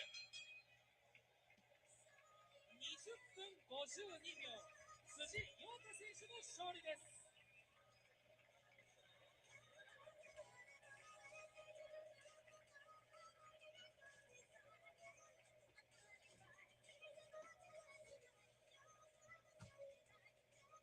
You want to talk about bringing future 20 minutes and 25 seconds. damn. of doing just that. Tested himself against one of the best, not Just WWD, freaking damn. sport going right now. Yota Tsuji walks away with 2 points on the board to kick off this year's G1. It's an incredibly hard feat to beat. I think you can say, somewhat less arguably now, the best wrestler of professional wrestling in the planet Earth, and that is Yota Tsuji today. Gets 2 points on the board against Konosuke Takeshita, and what an act we have to follow, boys. Who do we have to follow? Hiroki Goto is going to have to go a hell of a lot to beat Tsuji in Sapporo next week. And, brother, I think you can both agree, every single crowd that we have through this G1 Climax, Or 20 minutes and 15 seconds. step your game up because Chicago has been on fire for what was Or an 20 minutes and 50 unbelievable seconds. I don't know. year of action on NJPW All. Yeah, boy, did Chicago show up. I mean, the first time ever bringing the G1 to Chicago for the first time, and it did not disappoint at all, my friends.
Mm.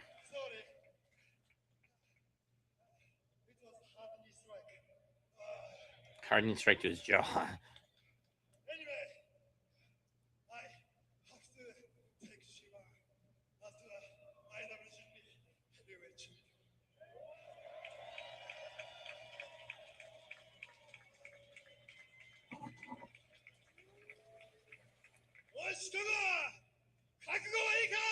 Are you ready? G1! Oh, we're ready for it, Yoda. Okay, DJ, now, on fire!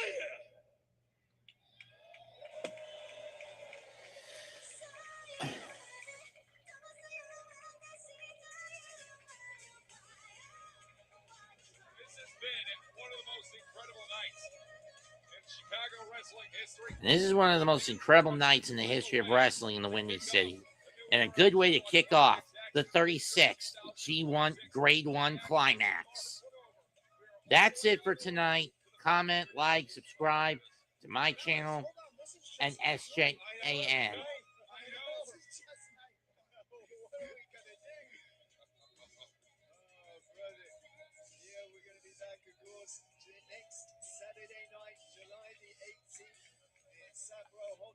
Next stop for the New Japan for the G1, Sapporo, next Saturday morning. And for those wondering, I'm not going to do that show. Having said that, comment, like, share, and subscribe to my channel and my new home base, SJN. Goodbye, good night, bang, and may the sports be with you always.